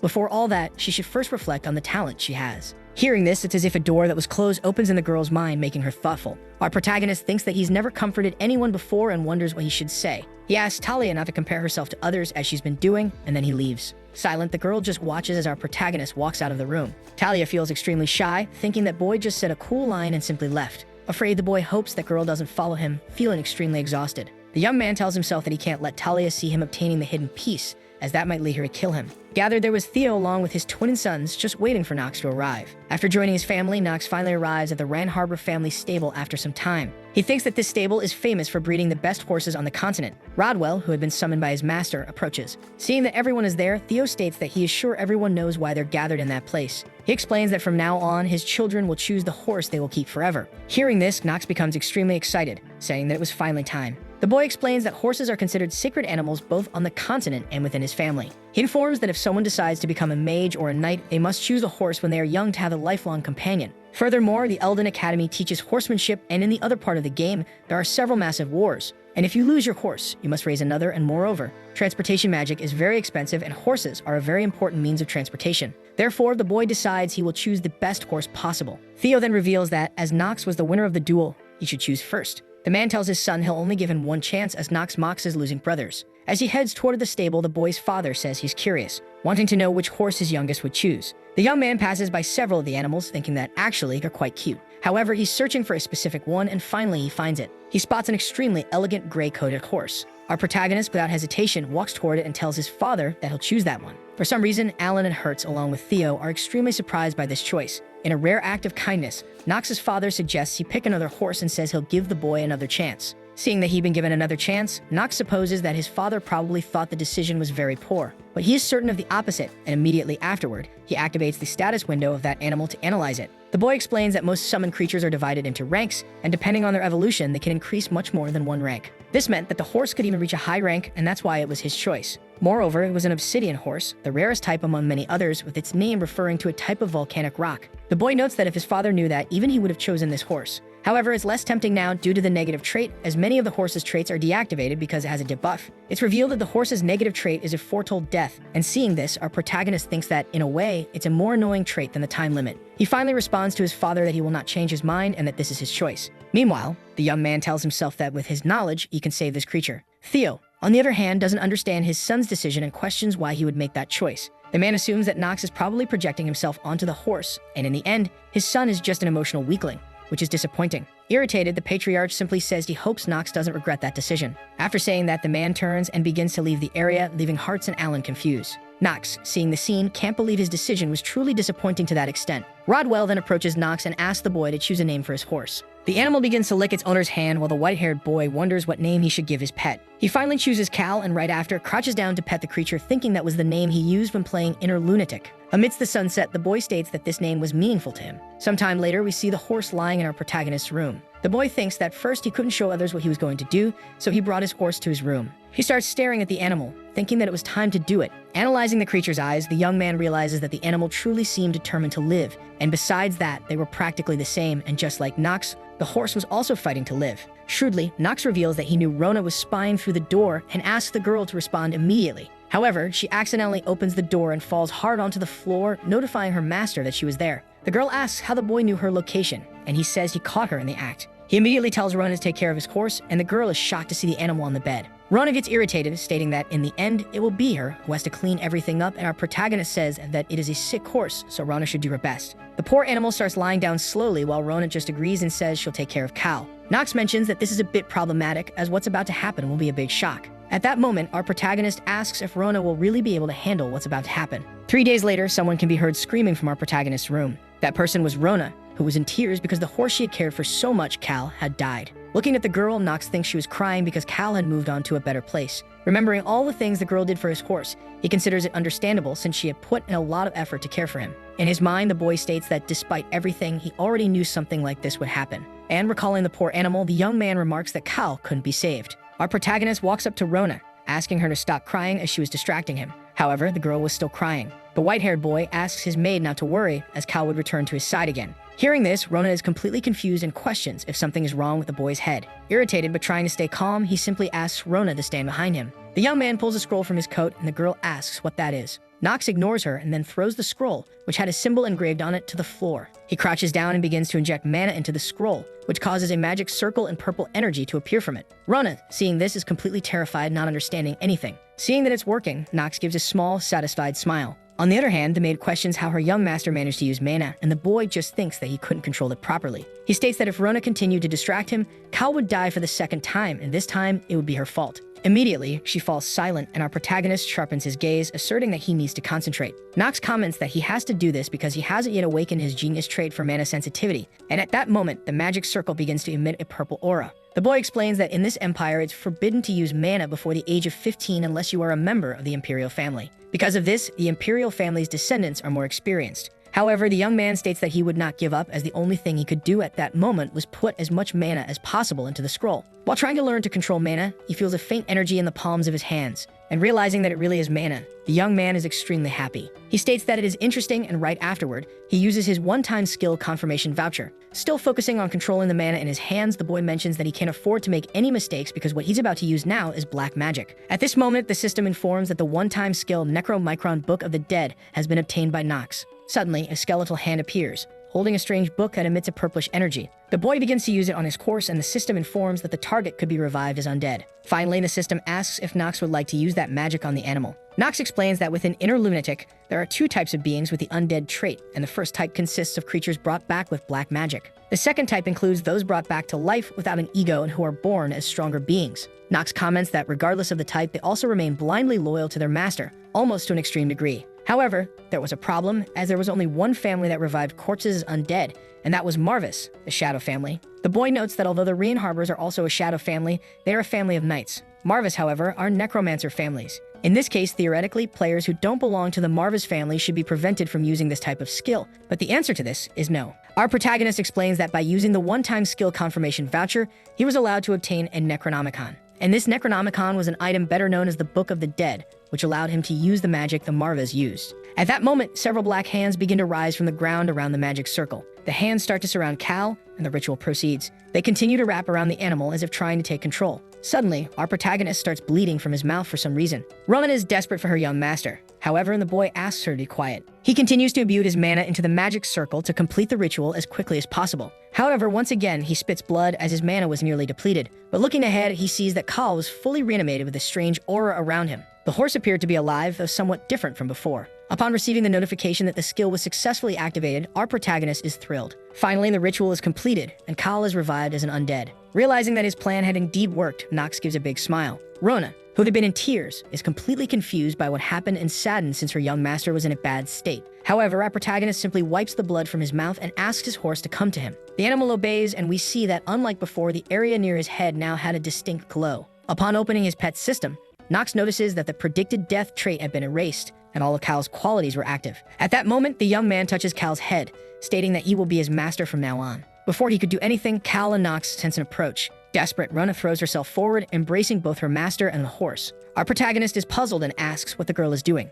However, the maid begins to cry in distress. She says she thought something bad had happened to her young master and wonders how he could use mana so recklessly and how Cal was so careless. However, the horse treats the girl with disdain, and she becomes extremely irritated by this. At that moment, she orders the horse to spit out the food she had given him, and Nox just smiles at the scene. He turns away thinking that the next thing he wanted to acquire was the hidden piece. We skip to a few days later at the Ran Harbor mansion. On a full moon night, for some reason, Nox was running outside his house. The boy was dressed in a cloak as if wanting to hide his identity. For some reason, Yu-chan was holding a white crystal in one hand and a piece of paper in the other. Looking at the two objects, he thought that, compared to the game, that path was not so different. As he tucked a map into his bag, he thought it was good since it led to the second hidden piece of the Ren Harbor family. It was an item he needed to obtain as it was the key to help him counter his negative trait, time limit. The boy walks slowly through the forest as he hears something that frightens him. He promptly grasps his sword, preparing for combat or whatever might come. Seeing that it was nothing, he questions if he was worried for nothing. However, looking at a sign, the boy states that this was no longer the game, but reality, so he needed to be cautious. We see that the sign was a warning stating that this forest was called Mia, and that if young children entered, they could get lost and die. Finally, Nox concludes that he absolutely did not want to die. The system notifies that Nox has entered the Forest of Lost Children, and failure of this mission will result in his death. Nevertheless, without hesitation, he steps into the area. The narrator explains that the Forest of Lost Children lies within Ren Harbor territory and has an entrance that is forbidden. No matter how skilled the guides or hunters are, they would still have trouble finding their way out, and it's a place that makes everyone feel as lost as a child. Our protagonist notes that despite all the stories and mysteries surrounding it, the forest also holds a different significance, because even if a fully grown adult kills a monster, they will not gain any artifacts from it. In other words, adults gain no benefit from going there. And when the person who goes there is an adult, the difficulty of the monsters increases, and in the game, he had died several times there before finding the right way to complete the task. That's why the difficulty of this forest was at least 2.5 stars, since the game's difficulty scaled with stars. The boy also mentions that, in truth, when he played, he tried hard to complete it, even without knowing which items would appear, and in reality, he wanted a specific item. The young man picks up a stick from the ground, wrapping it with something flammable like a piece of cloth to make a torch. Quickly, intelligently, and shrewdly, the boy lights it, illuminating the entire forest, but something begins to react strangely to the torch. For some reason, the torch's flame begins to move in a specific direction, as if guiding our protagonist to a certain place. Finally, Nox concludes that the crucial key to clearing the Forest of Lost Children is the direction of the smoke, as it's what guides the player to the correct location. But to be more precise, he explains that it's not enough to simply follow the direction of the smoke, as that's a trap. Instead, he must go in the opposite direction. He then starts to do something while thinking that, before proceeding, he wanted to take action, as something had been bothering him since he entered the forest. The boy, as if he were going mad, asks how long someone planned to hide and demands that this unknown person reveal themselves right then. Silence fills the forest, and absolutely no one responds to Nox, who becomes quite irritated by this. After saying this, the boy realizes that this unknown being will hide until the end of the mission, and he would have to do something about it. Our protagonist draws his sword and immediately slashes at a nearby bush to reveal the position of this person. In a flashback, we see a girl lamenting that her beauty hadn't worked on Nox, which left her frustrated. It's finally revealed that this girl is Talia, who says she just can't get her head around it. Emma, who is next to her, begs the girl to please stop following young Master Nox around. The woman says that if the girl keeps doing that, she will also get scolded along with her young mistress. Embarrassed, Talia promises to make sure her maid won't be dismissed from the family and assures her that she need not worry about it at all. Back to the present, at the mansion, the woman begins to think that young Lady Talia is talented enough for people to respect her as the next matriarch. Well, that is if young Lady Chell weren't around, and the woman wonders why Talia feels inferior to her own sister and is being so impatient. As she heads to her young mistress's room, the maid concludes that Talia has likely given up on chasing Nox and is now sleeping. However, upon entering the girl's room, she notices that it is completely empty. Emma immediately realizes that the young lady is missing and begins to panic. Trembling, she can't believe that Talia actually went to meet young Master Nox, and so commotion ensues at the mansion. Back in the Forest of Lost Children, we see that the bush that had been slashed is destroyed, revealing that Talia was hiding in it. Our protagonist can't believe that the girl is actually there. The girl tries to act naturally while Nox asks what she's doing. Talia is about to explain, but at that moment, Yu-chan notices something behind the bush. He quickly pulls the girl close to him by her waist and immediately points the torch in that direction. Suddenly, two sharp, furry paws emerge from the forest's darkness. We see that it's a giant gray wolf ready to attack the two of them. The redhead, seeing the scene, can't believe that this forest is actually gray wolf territory and states that she only has a dagger to protect herself. Nox holds the girl by the waist as he shields her from the wolf circling them. The creature prepares to do something but changes its mind and then starts howling to call others. Nox and Talia remain stunned, merely watching the scene. In the moonlight, the wolf opens its jaws to strike. However, Nox gives a small smirk and releases Talia, advancing toward the monster. The young man drops his torch and attacks the wolf with his bare hands. In the blink of an eye, the creature's neck is twisted, and it falls lifeless. Talia merely watches, witnessing the poor animal collapse with its body already lifeless on the ground. The girl is impressed, as even though it was a wolf, Nox managed to defeat it so cleanly. Looking ahead, she sees that the boy's body is stained with blood. Irritated, Nox says he thought it was his brother following him but was mistaken, and for that reason, he asks once more what Talia is doing there. Embarrassed, she begins playing with her hair, merely saying it was a nighttime stroll. Retrieving his torch, our protagonist tells Talia not to mess with him, as if she does, he'll leave her there alone. Immediately, looking frightened, she prepares to say something as she grabs Nox's hand. She starts babbling a bunch of nonsense, but in summary, she just says she found it strange that the boy suddenly became so strong, which is why she wanted to follow him. Nox gives a slight smile while thinking that he's now certain of 3 things. Talia thinks highly of him, she's not hostile in any way, and lastly, she's just a kid who doesn't understand how dangerous it is to follow others late at night. For that reason, he comments that since she's one of the main characters, he couldn't just leave her there, so he asks her to follow him. However, the young man makes it clear that in this case, there's one thing she must understand. And coldly, he states that he's not trying to help her, he's merely trying to resolve the situation so it doesn't affect his family in any way. Realizing she made a mistake, the girl simply apologizes for having been wrong. Our protagonist figures that this way Talia probably won't do anything dangerous again. Still, timidly the girl calls Nox and then sweetly thanks him. He's left speechless for a moment, and the girl was about to say something more when she notices something ahead of them. Due to the last wolf's howl, a pack of wolves appears, ready to devour the 2 kids who are now in trouble. Illuminating with his torch, our protagonist sees several wolves in front of him, surrounding and cornering him. Because of the wolf pack, Talia begins to tremble and hides behind Nox. The young man, on the other hand, tells her to move away from him immediately. And in a commanding tone, he states that Talia will get in his way when he uses his sword, so she needs to stand back. The young man thinks that despite the unexpected variables, he needs to focus again and get back to his objective. He comments that this is before the start of the game's events, so there probably won't be any boss. But an elite monster, a lower level one, will appear instead. An evolved form of the Grey Wolf he just killed, the elite Grey Wolf. However, even though he knows his enemy, that doesn't mean things will go well. 2 wolves from the pack charge at our protagonist without hesitation, and he slices through them in the blink of an eye. Nox comments that there are times when everyone must realize they're possibly cornered. Our protagonist stares at the wolf pack, understanding that this time he's cornered, but it's still not the end. More wolves advance on Nox to finish things once and for all. The young man says he'll repeat what he always said back when he played Inner Lunatic, when he was still Yu-chan, and that thing was that he was a damn weakling who never gave up. So at that moment he swings his sword, slashing the wolves still in midair. Seeing this, Talia thinks it's incredible, and she's certain that Nox hasn't shown his full power yet, as his swordsmanship technique is even more impressive. The girl even wonders if Nox had killed a Grey Wolf before, since he seems so familiar with it. However, she remembers Nox asking her to step back, and this makes her thoughtful.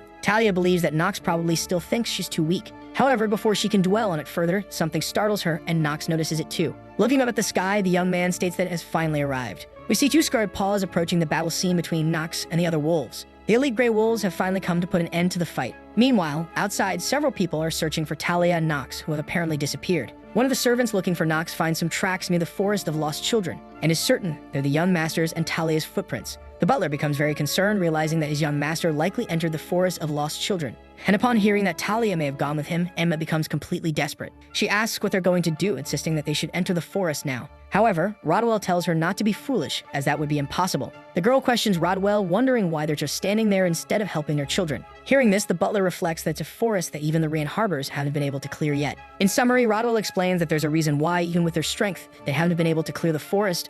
Only children can accomplish that. With all this, he's left puzzled, wondering why the young master would enter the forest. He comments that he doesn't think the young man was under the influence of any mind controller, as judging by the tracks, he definitely moved with caution. The butler also thinks that there's no trace of anyone breaching the strongest mana barrier of the property. This meant that young Master Nox entered the forest of his own accord. Finally, irritated, the butler admits he was wrong and can no longer deny that this is not the same weak and fragile young master as before. He tells Emma that there's only one way for the 2 to return safely. He mentions that the young master will have to use his wisdom and find a way out of the forest. Emma, in tears, merely looks toward the forest, hoping this will happen. All the servants stop searching and simply wait for a miracle to occur. However, the maid without hope says that she was to blame for Miss Talia's death. Back to the kids' fight, Talia draws her dagger for combat, and Nox thinks that she still hasn't lost her focus despite being scared. Then he tells the girl not to do anything unnecessary, as she could get hurt, and she should just stay out of it. Finally, he orders Talia to save her strength to run if attacked. That way, she'll have a slightly better chance of surviving. But thinking more about it, he says that, in fact, killing an elite wolf isn't that dangerous, as it's only 2.5 stars. In the end, he just wants Talia to stay alert and react to her surroundings. Looking at her, he notes that she seems to have learned well, though she's not yet the level where he can rely on her to cover him. Looking ahead, he states that for now, he'll do what he can to win this fight. He activates his skill Genius Time and remarks that he'll use this skill to kill all the wolves at once. However, one of the creatures seems to remain in real time, which startles Nox. With his skill activated, he can't believe that Wolf truly is different from the others. One of the creatures then lunges at Nox to try and kill him. But with his new skill, he quickly counters and ends the wolf's life. The others immediately stop and begin to tremble in fear, which leaves Nox extremely puzzled. The leader of the elite wolf pack seems to just stand there, watching the fight with excitement. Finally, the other wolves snap out of their frozen state and charge at Nox together. With great skill, he manages to slice the first one in 2. One of the wolves behind him rushes to attack and catches him off guard. The young man tries to turn around, but before he can react, the wolf is struck by Talia's dagger. Looking to the side, Nox sees Talia up in a tree, telling him to be careful, and he's thrilled by this. As she does this, the girl thinks that, although Nox told her to run if things got dangerous, she couldn't bring herself to do it. Seeing Talia stepping to help, he feels impressed and even proud. After saving our protagonist, the girl asks Nox if he's alright. She also asks if he's injured anywhere. Seeing this, our protagonist can hardly believe that the girl truly helped him even after he underestimated her. But before he can think much about it, more wolves attack, but he manages to fend them off and cut them down. After finishing off those wolves, the boy is left somewhat out of breath. He then tells Talia that he's fine while thinking that now isn't the time to let his guard down. The redhead, on the other hand, is glad that Nox wasn't hurt. Looking ahead at his enemies, Nox thinks that he showed his pathetic side to the girl, and it's terrible. Looking at his hands and seeing them tremble, he realizes that his skills decline has already set in. And worst of all, this still isn't over. Then the alpha wolf leading the pack rises to join the fight. At least Nox feels relieved that the creature is finally stepping up. The wolf starts circling our protagonist while staring him down. The two opponents gaze at each other, recognizing each other's strength. The creature finally prepares and then rushes toward Nox. Surprised, the boy braces himself to defend against his opponent's attack. However, for some reason, the creature dashes past him without paying him any attention. Our protagonist is baffled by what that wretched beast is doing until he finally realizes. At that moment, the creature appears behind him, and before Nox can defend himself, he's struck by the wolf's claws. The creature manages to slash his arm, wounding him, and Talia, seeing this, screams in concern. The wolf then retreats back into the forest to blend in and hide among the bushes. Our protagonist is extremely irritated as he tries to stop the bleeding from his new wound. Frustrated, he questions whether that animal really was just 2.5 stars. He also mutters that the game developers need to revise that as this wolf is far too strong. Not knowing the wolf's exact location as it hides in the bushes, Nox realizes that this elite gray wolf is much more cunning and shrewd than in the game. The young man grips his sword, waiting for another attack from the creature, noting that it had caught him off guard. He reflects that he should have realized sooner when the wolf controlled the others, imagining that the monster could also take advantage of the terrain and its geographical benefits. At that moment, the creature emerges from a bush and charges toward Nox for another attack. This time, however, he's prepared to defend himself and says he needs to keep his guard up. He manages to react and counterattack, landing a solid blow on the wolf. The creature impacted by the attack is thrown back a few meters. However, Nox realizes that the monster isn't planning on retreating. Our protagonist immediately senses that the monster was already waiting for him to make a big move and leave an opening. At that moment, he begins to sweat, realizing he's let his guard down. His skills decline kicks in, and being cunning, the wolf seizes this opportunity, charging at him with its fangs bared. As he sees everything in slow motion, the boy acknowledges that he didn't foresee this outcome and wonders if he got overexcited because he'd beaten that game multiple times. Desperate for his life, he realizes it was foolish to think he could easily achieve everything he wanted in this world. Bracing himself for the worst, Nox closes his eyes, awaiting his fate. However, he hears the wolf's growl, as if it had been attacked. It's revealed that Talia's dagger has struck the creature squarely in the eye. Seeing this opportunity, Nox realizes that her weapon created an opening, allowing him to defeat the wolf now. He can't believe that the person who created that unexpected variable wasn't himself. Without hesitation, he tightens his grip on his sword and charges at the monster. With a precise strike to end the creature, he stabs the wolf in its belly. With both blows, the creature roars in pain, unable to respond. After that, the monster's body falls lifeless to the ground. Injured, Nox crouches, trembling from all the action. He just stares at the huge creature's body, breathing heavily. Talia immediately calls out to Nox, but then notices something. She sees that there are still other elite wolves nearby, but they immediately flee after seeing their leader defeated. Without hesitation, Talia climbs down to check on our protagonist and asks if he's alright, but the boy replies that he's fine. Nox prepares to thank the girl, but for some reason, hesitates. Talia, on the other hand, has tears streaming down her cheeks, and Nox can't believe he almost thanked the enemy who will kill him in the future. He then tells her not to worry about him because he's alright. But with tears of frustration, she yells that Nox just got hurt and questions if he's really okay. As he stands and takes the torch from Talia's hand, he responds that it was just a scratch and that he's fine. Then, stopping her tears and smiling, the girl says she's glad Nox isn't hurt anywhere else. Suddenly, a spider descends from the tree and lands on Talia's shoulder. Noticing this, the girl is completely shocked, as if witnessing the most terrifying sight of her life. Nox, unaware, turns around in concern, wondering if another monster has appeared. The girl throws herself into our protagonist's arms, seeking rescue from him. The white-haired boy questions what's happening and why the girl acted so suddenly. While hugging Nox, Talia tries to explain that there was a spider on her shoulder. Looking at the creature, she becomes even more frightened. Desperate, Talia starts shaking Nox, who is completely confused, wondering how long the girl will cling to him. Our protagonist gives a small smile, realizing that Talia probably has a fear of spiders, which explains her reaction. He removes the insect from Talia's shoulder and then says that if a little spider scared her, he questions why on earth she followed him into the forest. The girl justifies it by saying that spiders are terrifying and asks if he doesn't feel the same. As a joke, the white-haired boy remarks that if she keeps acting like that, she won't be able to become a knight. Hearing this, the girl gets irritated and lets go of Nox, who celebrates being freed. However, due to his skills decline, he starts coughing. Concerned, Talia asks if he's alright and wonders what's going on. But coldly, Nox replies that she shouldn't worry about it. Looking at the girl, he feels genuinely proud, acknowledging that Talia really did her part and helped him.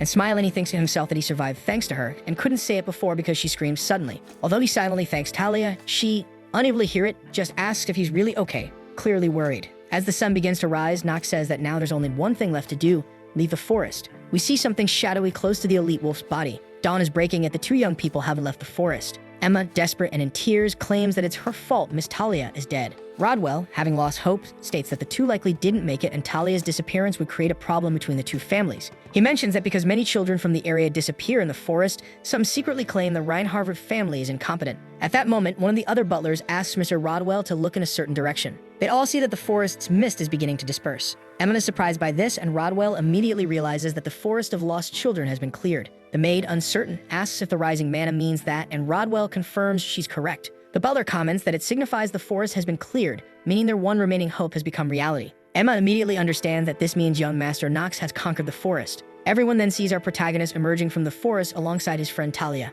One of the butlers announces to everyone that the young master is finally coming out. They start murmuring, astonished that the young master actually cleared the forest and was walking out as if nothing had happened. Rodwell breaks into a smile, stating that he can't help but feel proud. At that moment, he's certain that the hierarchy among the Reinhardt family's descendants is about to be shaken up significantly. Confused, Nox asks why all the butlers and servants are gathered there, but Emma immediately calls out to her young lady. She embraces Talia and tells her she was worried, and Rodwell clarifies that the family was also concerned about the young master's disappearance. In his cold manner, the white-haired boy responds that he doubts they were worried about someone as useless as him, and his family's reputation was faltering. After a moment of relief and joy, Emma becomes frustrated and says she'll repeat all 71 family rules to her young lady once again. Knowing she was wrong, Talia tries to play innocent and apologizes to her maid. But visibly furious, the woman replies that she won't scold her, but the patriarch will personally teach her the rules. Watching Emma and recalling Rona, the boy comments that it seems this servant also has extraordinary stamina.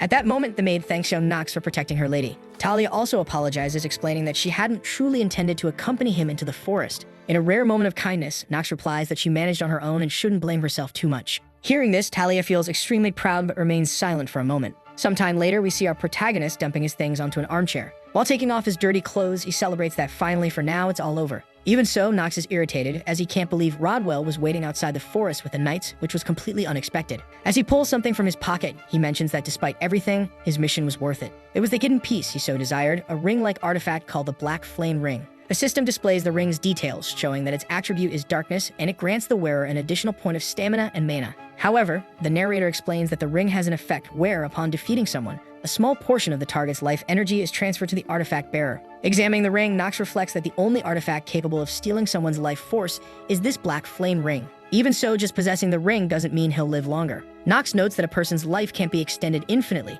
and considering that only a small amount is absorbed, it won't exceed his time limit. But putting on the ring, he says that as long as he can fight and progress, it's much better than a hopeless life on the brink of death. Looking at his new artifact, the boy says he can feel his vitality and mana increasing. He then immediately calls Rona, stating that he knows she's outside, so she should come in. The girl gently opens the door and asks if, by any chance, our protagonist can see through walls. The boy replies that maybe he can, and the girl becomes extremely flustered upon hearing this and then asks if he can see her body too. Completely furious, Nox gives Rona a solid flick on the head and demands to know what she's talking about. She starts complaining, saying it hurts much more when her master is annoyed. For some reason, our protagonist challenges Rona to an arm wrestling match, and the girl asks if she really has to do that again. She asks if she wins this time, her salary will actually be raised, and Nox replies yes. However, if she loses, her salary will be reduced by 20%. The two clasp hands and prepare for the match. The countdown begins, and for some reason, Nox seems extremely confident. At the final count, in the blink of an eye, our protagonist slams her hand down on the table. Completely frustrated and with her plans ruined, the girl asks what just happened.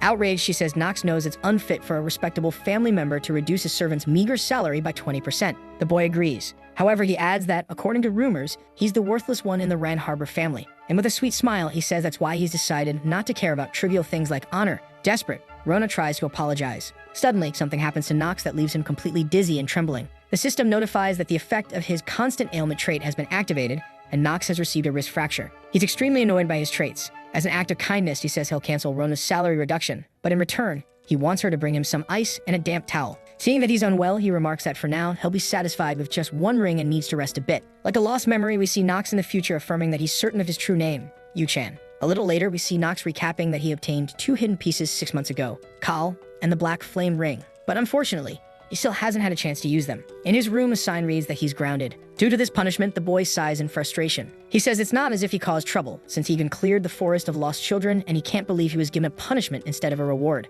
Extremely furious, he asks if Rona agrees with him. The girl replies that she does, but as a servant of the family, her salary would be docked if she spoke ill of the patriarch. Nox vents his anger on Rona, saying that if she doesn't act the way he wants, he'll cut her salary. The girl immediately starts saying that the patriarch was very strict, and he should understand how Nox felt, and at that moment, the young man just sits down in his armchair. He thinks that he has been trying hard to adapt and to have a productive life while observing Kal's progress. However, he couldn't go on like this as his life was ending. At that moment, the system notifies that the remaining life for Nox is 147 days. The boy gets irritated and mentions that the system cared more about his life than he did himself. Tired, he says he couldn't take it anymore and needed to go to his father to get permission to leave somehow. However, Rona says he shouldn't go as she had just heated the water for his bath. But at that moment, someone knocks on the door. We see that it was Rodwell, who was informing Nox that the patriarch was summoning him. The boy seems quite surprised by this sudden appearance. In a flashback, it's possible to see hundreds of bodies after what appears to be a war. Among that sea of bodies and death was Theo, wielding his sword. The man stood before several creatures that wanted him dead, while the narrator explains that it was the night of the massacre. The demonic creatures merely hovered over Theo to kill him.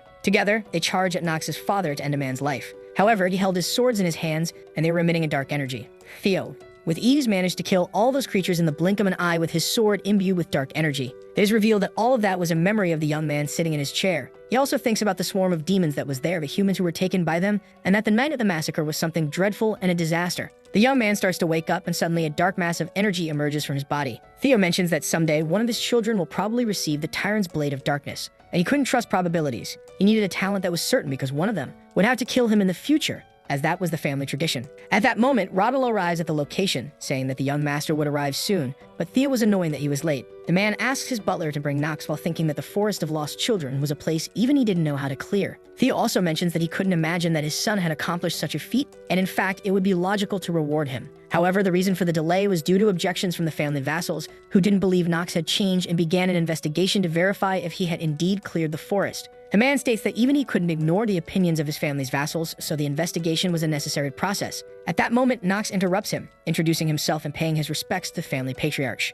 The young man immediately asks the boy to stop bowing and stand up, and so he does. Reinhardt says he is sure his son already knows that his actions were wrong, and the boy agrees. However, he says his job as patriarch is to give credit when it is due, even if to an unworthy person, and he summoned Nox to discuss his reward. Then, leaving Nox extremely surprised, the patriarch states he will grant the boy a request. He explains that he will fulfill just one wish of the young man, no matter what it is. Hearing this, our protagonist is incredulous, not believing he could have whatever he wanted. Our protagonist mentions that even he, who played inner lunatic all the time, was seeing Theo give a reward for the first time. The young man comments that this person was usually authoritarian and strict, and it felt like someone had just shot him in the head. Finally, he utters a word from his mouth and asks if he could really have anything. Theo, though thoughtful, says he will grant his son anything he asks for. The young man begins a speech saying that as the patriarch of the Reinhardt family, he promises to grant Nox anything and swears by the long history of his Blade of Darkness. In his mind, Nox notes that he didn't think this person was serious, but apparently he was. Nox's father finally says that if the boy's request is ridiculous, his evaluation of him will change, but he trusted the young man wouldn't do something foolish. Nox agrees and then immediately asks for some time to think about it. His father simply says that it's all right and that he'll allow the boy to leave the property from that day on. But he no longer has permission to get into trouble as before, and even with that caveat, Nox feels happy to be free and just thanks his father. However, before the boy leaves, his father says that Nox must always remember that he belongs to the Reinhardt family. The next day, we see a few people gathered and Talia is dressed in beautiful attire. The girl sadly says that the next time she'll see Nox will be at Elden Academy. The young man acts with disdain and just looks at the girl, saying nothing. Still, she remains persistent and asks Nox if they could see each other one more time, yet the boy remains silent. Rodwell scolds our protagonist and insists that the boy should respond when a young lady asks him something, and the young man agrees. Kindly, Nox says that this will only happen if the girl becomes a full-fledged knight before then, motivating her. Seeing this, the girl becomes extremely excited, further fueling her desire to become a knight. The boy also mentions that the first step for that to happen is for Talia to not get so scared after seeing a giant spider. But upon hearing that, she becomes extremely shy and embarrassed. In response, the young woman punches Nox square in the gut, causing the boy to spit up a bit of blood. In his mind, the protagonist notes that his remarks should have been about wolves, not spiders, since the girl was ashamed of her fear. Still, before leaving, Talia says that, anyway, she'll return after becoming a full-fledged knight and Nox should prepare himself. Hearing this, the boy is shocked, wondering if that girl intended to kill him. At that moment, Emma thanks the boy's family for everything, especially Master Nox, but he questions why he's receiving such thanks. The maid says she's thanking him again for saving young Miss Talia. Sighing deeply, the boy with white hair simply responds that it's not as if he did it because he wanted to. Finally, he asks to be left alone and for the girls to leave, and they do so, boarding the carriage and departing. Our protagonist just watches the carriage as he thinks that someone has left in that moment. Yet still, he feels that he has slowly gotten used to this strange life. Nox also thinks he doesn't know the exact reason, but he's actually enjoying it, and once again, the system notifies him that he has 146 days left to live. Reading that, the boy comments to himself that he doesn't have time to rest and needs to take action. A few days later, we see Rona telling Nox that he needs to find a new maid or servant. Upon hearing that, the boy becomes thoughtful, saying that thinking about it, it's really a good idea. However, at that moment, Rodwell arrives, greeting his young master, and the boy asks what his servant wants. The butler explains that Eldon Academy had sent a trainee servant to assist the boy and that from that day on, she would be serving him. The young woman with green hair greets Nox and says that from now on, she'll be the exclusive maid of our protagonist, introducing herself. Our protagonist then, even while acting disdainfully, introduces himself back. Thinking about the name Jitri de la Villa, he remembers this girl and becomes thoughtful. Nox activates his system and begins analyzing all the girl's information to discover more about her. And upon a deep analysis, he realizes that the girl was actually there to monitor Nox based on orders from Theo Reinharber. A bit before that situation and on the same day, once again, the system gives a notification about Nox's remaining lifespan, and this time, only 140 days remain. The young man thinks that when your time is limited, it seems to pass far too quickly. Even so, the only positive thing in this was that he was indeed evolving very quickly, despite having this severe penalty. Looking at the wind carrying flowers on his balcony, the young man notes that he too will soon be admitted to Eldon Academy. Rona arrives there and says that in 2 months, our protagonist will begin attending Eldon Academy and asks if he's feeling nervous. The boy asks if Rona is so happy because she'll get rid of him when he's at the academy, and the girl gets flustered. She begins to cry and says that, in fact, she's already even starting to miss Nox. Our protagonist says that he won't lower her salary, so she can stop exaggerating. He thinks that within the next few months, if his stats don't improve even a little, he clearly won't survive within the academy. The young man explains that Eldon is the best academy in the Empire and is where the most monstrous cadets from the entire country gather. After surviving that place and the main plot begins, he will have to take on the role of the villain Nox von Reinharber. Thinking about this, the boy laments as everything has been so difficult for him. We then return to the moment when our protagonist was analyzing the information about that girl. Shamelessly, Jitri says that she will do her best to support Nox, and the boy thinks that he knew they wouldn't let him leave that place freely, hence why Jitri was there. The narrator begins to explain that Theo von Reinharber is one of the greatest villains and one of the strongest beings in that world. Many ask if he rose to his current position solely because of his swordsmanship. However, the main reason Theo was able to secure his place as the master of the family was because he always suspected everyone and everything around him and was extremely cautious. We then see the moment when the man tells the maid that he has great expectations of her at that moment. The girl with green hair promptly responds that she will follow her master's orders. Theo says that he heard the girl had fallen behind in the family's line of succession, and if she performed her mission correctly, the Reinharber family would support her in that regard. The maid then says she will help young Master Nox with all her sincerity, but Theo asks her not to do so. The man begins to emit a crushing pressure that leaves the maid completely confused. She then promptly changes her words and says she will monitor the boy closely and report everything that happens to her lord. Jitri finally leaves that room while remembering her master's words. The young woman was somewhat breathless from the whole situation. She reveals a necklace with something in a pendant that was under her blouse. Looking at it, the young woman begins to say that from that point forward, she couldn't afford to slip up anymore. That we see that the pendant actually contains a photo of Jitri's family. Sometime later, night finally falls and our protagonist is already lying in his bed. The boy is immersed in his thoughts, still thinking about the spy who was watching him. He comments that his father probably wanted to confirm whether he was truly Nox or not, since demonic possession was something that happened frequently in Inner Lunatic, and Nox was a character whose body was taken over by demon number 1 in the game.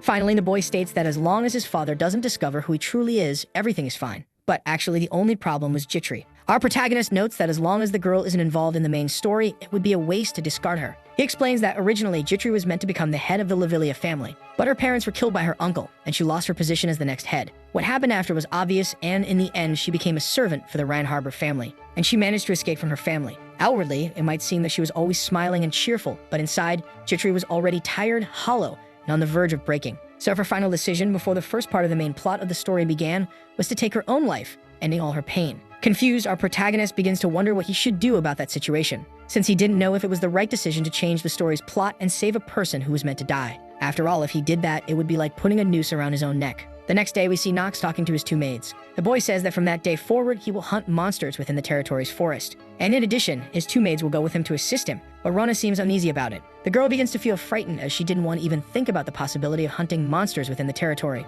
On the other hand, Jitri promptly agrees without actually showing any reaction to that event. Rona then asks her friend not to simply agree with everything, but the girl seems somewhat embarrassed. Nox thinks it's normal for a maid to be afraid of hunting monsters, as after all, that request was absurd. But even so, Jitri responded very quickly and agreed to it, and we see that, in reality, the young woman was trembling with fear. Nox then tells Rona that he already knew she had used all her leaves to skip work. Therefore, he states that she wouldn't be allowed to take leave that day, and the girl becomes completely irritated. The little white-haired demon begins to exert pressure, saying that he was a useless person, and therefore, if Rona didn't obey him, he would cut her salary in half. Resigned to the situation, Rona asks if her master wanted her to bring a bow or a sword. Our protagonist, seeing that the girl promptly agreed, just gives a small smile. However, Jitri calls out to him. The young woman asks if she could inform Lord Rodwell that Nox would be leaving the property before beginning to prepare. The boy just nods, thinking that for now his priority will be to increase the remaining time of his life. Without hesitation, the 3 of them set off on horseback toward the edges of the forest to be in the hunt. Watching this scene through a window was Theo, who was keeping an eye on Nox's every move. A few days later, in the Forest of Lost Children, which now seemed normal after being cleared, our protagonist's group was gathered. We see a giant white-furred wolf rising to attack someone. Nox, without hesitation, charges at the creature and it using his mastery of swordsmanship. With just one strike, he finishes off the monster and steals a small amount of the wolf's life force, slightly increasing his lifespan. We then see that Nox had already managed to gain 2 extra hours of life and was completely exhausted. After analyzing for a moment, he wonders if he had already killed all the wolves in that area. Our protagonist notes that since he gained 2 hours of life with that hunt alone, he could consider it almost a success. His maid, who was carrying water for her lord, says it had already been an hour since he started hunting and asks if Nox wasn't tired. The boy, on the other hand, seems irritated by something, which leaves the maid confused. Nox then thinks that his hunt took much longer than he had imagined,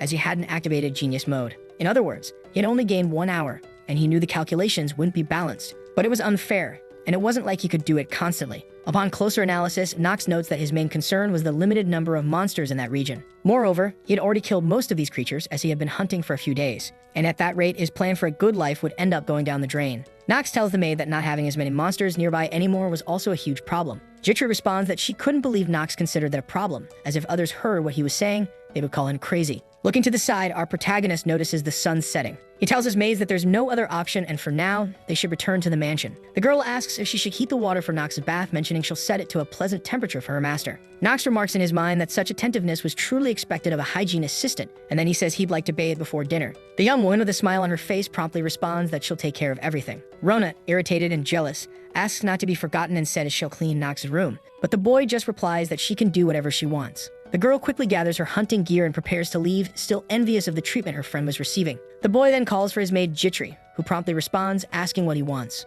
Our protagonist merely says he has a question specifically for the girl, and coldly, he asks who Jitri serves. Hearing this, the young woman, for some reason, becomes extremely worried. Remembering Jitri's genius assistant trait, the boy says that no matter how beautiful and grand a sword is, it's useless if he can't wield it. In other words, if he couldn't use his maid, he wouldn't hesitate to discard her. At this moment, Jitri begins to stumble over her words. Seeing that the girl wasn't saying anything, Nox assumes that this was her answer. Nervous, the girl starts to sweat coldly, saying she hadn't answered yet. She begins to speak, but our protagonist interrupts her, saying he already understood what she meant. Then he comments that Jitri needn't worry, as he wouldn't question her anymore. And in fact, he even thanks her, as she hadn't lied at any moment. Nox then says that it doesn't matter whom Jitri serves, for he would treat her as one of his own. The girl, seeing her foundation crumbling, is left in shock, unable to respond to anything. The young man walks past his maid and says that if she ever needed it, she could also use him. And that was all he wanted to say. As he walks away, our protagonist thinks that, compared to having mutual trust, it would be enough if they simply used each other. After all, that's already the kind of relationship he has with the girl. A little later, night falls over the mansion. Rona is telling her colleague that her young master Nox is very cruel. As she eats some sweets, the girl mentions that this little demon always makes fun of her and is far too abusive. With a smile on her face, Jitri simply agrees with her friend, not wanting to interrupt.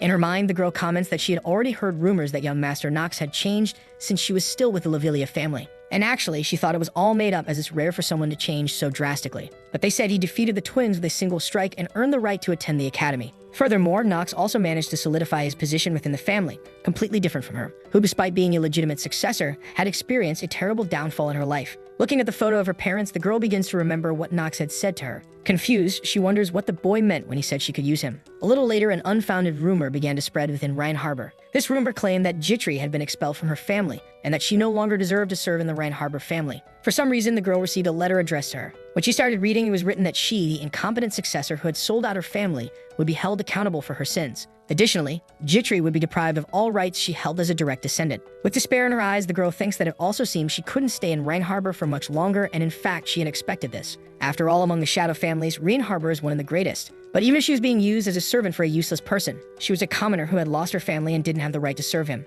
Walking through the halls, the girl thinks that she will soon be dismissed or else serve someone else. At that moment, she arrives at the place where all her friends were working and says hello to them. Seeing everyone's reaction, Jitri realizes that probably everyone has already heard about the rumors. And facing those expressions, she states that she was already accustomed to that disdainful look. However, suddenly, Rona approaches, calling for her friend and saying she looked for her everywhere. In her mind, Jitri wonders if her friend wasn't aware of the rumors yet. But at that moment, Rona takes the girl's hand. The green-haired girl starts to wonder if Rona was mocking her or if she truly considered her a friend. And either way, Rona was being quite foolish at that moment. Then we see that for some reason, the maid was pulling Jitri somewhere. Finally, the green-haired girl thinks that she, young Master Nox, and Rana were all being foolish at that moment. Sitting in his armchair, looking out his balcony, our protagonist thinks that the end was very near. He notes that besides Jitri, his father had probably also received the letter, and he knew the crimes her father was accused of were all completely fabricated. But he also knew that, unfortunately, he was unable to help the girl. Because if he helped Jitri survive, there was no way of knowing what kind of butterfly effect would result. On another day in the Forest of Lost Children, we see a wolf being cut down. After wounding that creature, Nox calmly walks off in search of his next target. And while watching this, Rona asks Jitri if she doesn't think the young master seemed a bit aggressive that day. Hidden beside her friend behind a bush, the maid also mentions that her master used to be a bit more merciful in the past. But that day he seemed a bit strange, and hearing this, Jitri becomes puzzled by it. Watching the scene, the girl reports that Nox's behavior is making her feel uneasy. The boy continues, his sword stained with blood, in pursuit of more wolves to finish off. Confused, he says that it should already be time for that being to appear and wonders if that monster won't come out that day either. Our protagonist explains that in the Forest of Lost Children, there is a creature that appears randomly when only 20% of the monsters remain, the hidden boss. He had been thinking about killing this monster as he thought it might help him increase his stats. However, it didn't seem like it would work out. Suddenly, our protagonist begins to feel a crushing pressure. Out of nowhere, a shadow rushes past him, leaving him wondering what it was. A creature flies by his side, and seeing it, the boy realizes that its speed was on an entirely different level. Analyzing further, he concludes that a hidden boss was indeed worthy of such power. So the young man turns around. Happy, Nox celebrates, seeing that the elite Wasp King had really appeared and that it would pose a challenge.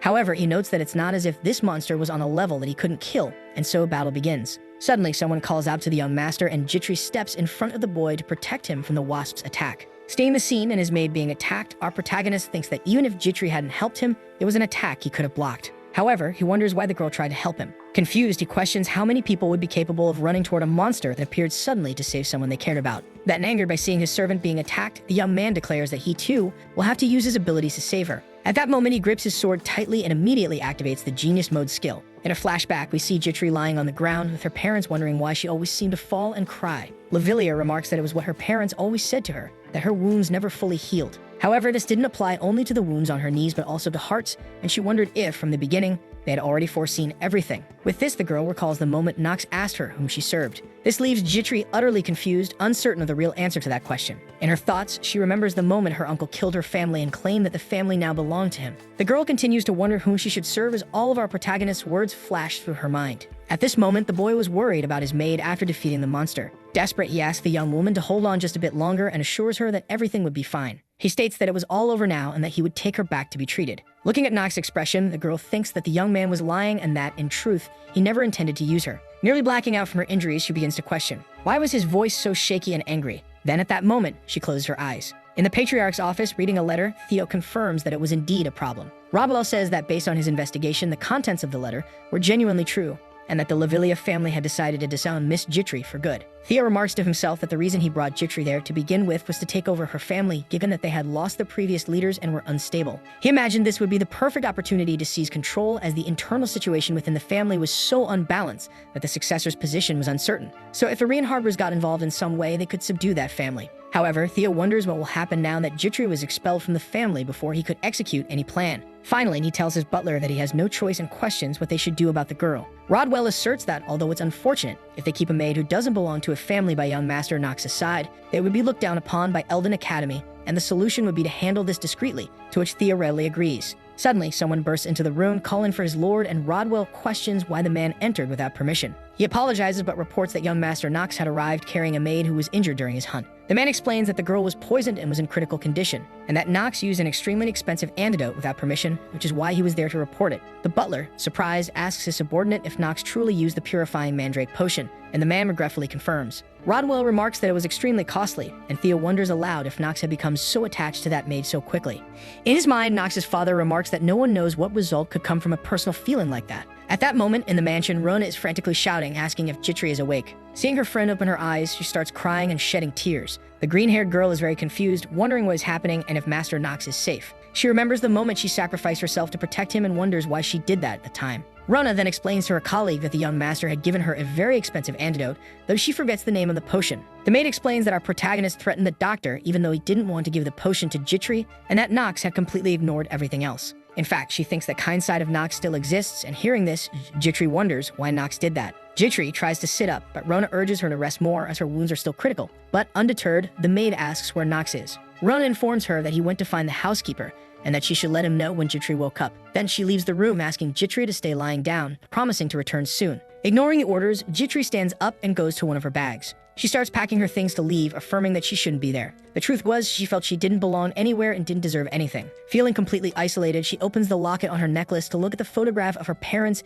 and then removes the picture. The girl leaves the locket beside a letter, informing her young master that the necklace was there to cover the cost of the potion used on her. Before setting off on her new journey, Jitri thanks her master for saving her life. However, while walking through the corridors to leave, someone appears. A commanding voice questions where the girl thinks she's going. Our protagonist, standing in front of his maid, stares at her imposingly. Once again, with a serious expression, he asks where she thinks she's going. A little earlier, we see Nox questioning the doctor about whether, even with someone dying, his only concern was the potion's value. Embarrassed, the doctor replies that wasn't the issue. Instead, it was because Nox didn't have permission from the patriarch to use it, so he also couldn't administer the potion. Moreover, there were other reasons behind it, but they weren't relevant. Our protagonist asked the doctor if his position in the family was higher than that of Theo's son. The man immediately apologizes and bows, responding that it wasn't. Nox then orders the man to use the potion, saying he would report it to his father personally, and he didn't need to worry about anything. After administering the potion, Rona asks if Jitri will be alright, and the doctor replies that now that the poison has been neutralized, the girl should be fine. Crying, the girl is relieved her friend will be okay, and then asks what her young master intends to do.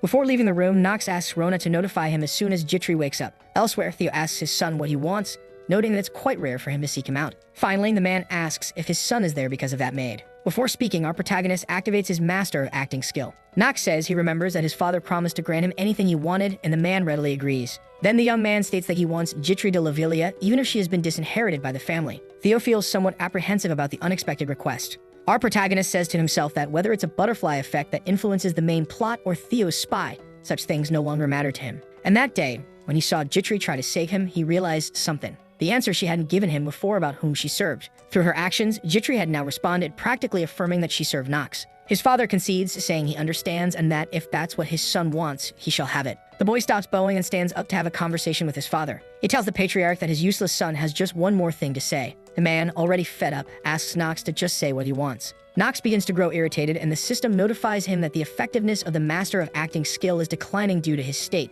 and the boy says that even if Theo is his father, he asks the man to please stop playing games with his people, his expression chilling. Then he departs without another word, leaving the man standing silently watching his son's departure. We return to the present moment with Nox facing Jitri, questioning where she thought she was going. Trembling, the girl responds that she's leaving, saying she doesn't think she has a place there anymore. She thanks Nox for everything he's done for her, but at that moment, the young man declares he'll ask one last time. The boy questions where Jitri was going instead of helping him as his maid. Utterly desolate, the girl simply replies that her master should already know the answer. The girl explains that she received orders from the patriarch to watch over Nox, which also included deceiving him. And yet, she wants to know why Nox is trying to stop her from leaving. She begins to lash out, saying she deceived him. The maid even asserts that she has no right to complain about anything, even if Nox expelled her right now. So she wants to know why the boy is acting that way. Hearing this, our protagonist starts to wonder if this is the real Jitri, as that side of her seems so much more alive. The side where she would choose not to give up and keep pushing forward even when times get dark and difficult. Nox tells his maid that for starters, people make mistakes. However, the girl denies it and says she committed a grave offense against her master,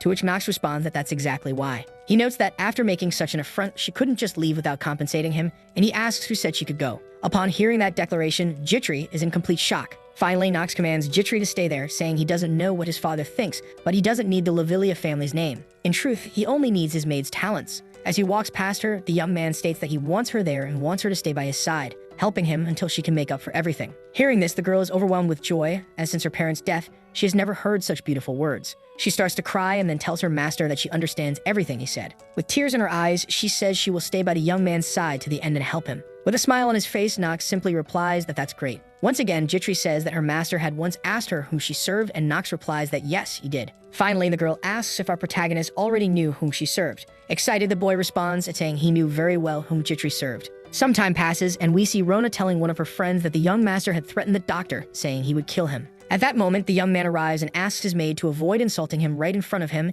and the girl is startled to see her master had heard everything. Our protagonist, noticing the girl didn't even try to hide it, complains because she didn't bother to make excuses and deny she was insulting him. Rona, realizing her friend is there, asks if she's feeling better, noting that she shouldn't exert herself and offering to help her. With that, Rona takes the clothes Jitri was carrying and tells her young master she'll dry them. The boy immediately puts his hand on his head, questioning why his maid is always causing so much trouble. He then asks if Jitri already knows that she'll be attending the academy with him, and the girl replies that she does and has already nearly completed her preparations. She explains that she prepared by packing basic things her master might need, such as books, medicines, emergency items, clothes, and the cadet uniform. The girl continues talking, but Nox can only watch her with a smile, realizing how diligent she truly is. Nox also notices that Jitri no longer forces herself to smile around him, making it much more comfortable to converse with her like this. Now they don't need to exchange unnecessary compliments or engage in meaningless small talk. However, if they find themselves backed into a corner someday, then when they're back to back, they'll betray each other. Even so, for his relationship with her, this was already good enough and indeed an accomplishment. On another day, we see someone asking her young master if he's really okay. This person is Jitri, who goes on to say that recently some negative rumors about him have been spreading. Hearing this, the boy feels confused, thinking it's impressive that there could be worse rumors than before. Embarrassed, the green-haired girl comments that the rumors say the reason Nox kept her as his maid was because he was in love. Upon hearing that, the young man starts trembling, unable to believe he could feel so embarrassed, even while playing the role of Nox. Right afterward, he apologizes to Jitri, saying that she's being teased because of him. However, the girl says that's not why she mentioned it. She explains that she only thought Nox might feel uncomfortable because of these rumors, so she wanted to inform him so he'd be aware of the situation. The young man tells his maid not to worry since she must have already heard the old rumors of him being the useless, idiotic, incompetent youngest of the family. The girl tries to calm the situation, but Nox says he'll fire her if she keeps lying, so Jitri admits she really has heard those rumors. And the worst part is that there are also rumors saying Nox is a pervert, and she asks if that's true. Composing himself, the young man thinks his current image is much better now. Before, he was a reckless, useless weakling. But now he's just a somewhat capable brat who does as he pleases. He notes to himself that he still needs to find a balance. After all, Nox is the villain and he must continue playing this role so the protagonist can shine, because he isn't the main character of Inner Lunatic and can't pretend to be. At this moment, he asks his maid to forget about it and to stop talking about these rumors immediately. Suddenly, he tells the girl that he has a task for her. He explains that, as Jitri should already know, for them to survive Elden Academy, it's not just her that needs to be prepared. He does too. The young woman asks what kind of preparations her master is talking about. Nox thinks that Jitri's stubborn trait shows how trustworthy and determined she is, and it wouldn't hurt to reveal a bit of his plans. In fact, it even makes it easier to instruct her on tasks. So he reveals that he plans to study magic before entering the academy and wants Jitri's help. The girl is completely shocked, asking if her master doesn't know that it's illegal in the Empire and whether he still intends to do it. Confident, Nox simply replies that he does, as the family's useless pervert who doesn't care about anything, and Jitri just says he's being quite shameless. And besides, our protagonist was quite resentful, but despite everything, the girl agrees. She comments that she's certain Nox made that decision for a reason and would find some basic books to help him in any way she could. Our protagonist gives a small smile, realizing the young woman is truly competent, just as expected. Suddenly, we hear someone shouting, and at that moment, Nox wonders what all the commotion is about. He goes to his window to find out where all the noise and excitement are coming from. At that moment, we see Rodwell announcing that the new Master Grain is arriving, and our protagonist realizes that finally, his brother has returned after graduating. And for some unknown reason, he even forgotten about this extremely important event. Confident and pleased, the boy remarks that his chance to extend his life has finally arrived. Nox calls his maid and says that from that point on, he'll need to go on a mission far away. The girl with a sigh only asks what he's going to come up with this time. Then we see the young man humming to himself as he watches his brother's arrival. A bit later, we see a banquet served at the table. Theo praises his son for graduating from Eldine Academy. The young Grain von Reinharber simply thanks his father elegantly. Our protagonist begins to recap his brother's history, noting that he's Theo's second son and one of Nox's older brothers. Looking over Grain's information, the boy also notes that he's a flashy guy who likes materialistic women. And on top of that, he's quite an opportunist. At that moment, we see Grain sharing more about his time at the academy. The boy also explains that the only reason Grain's true personality hasn't been exposed is because Nox is seen as an even worse failure. Moreover, his brother is excellent at getting along in the political world. Grain also used those talents in political maneuvering to make graduation easier, as Eldine Academy is famous but very challenging to graduate from. Nox notes that fewer than 1,000 people pass the admission test, and only half of those make it to graduation.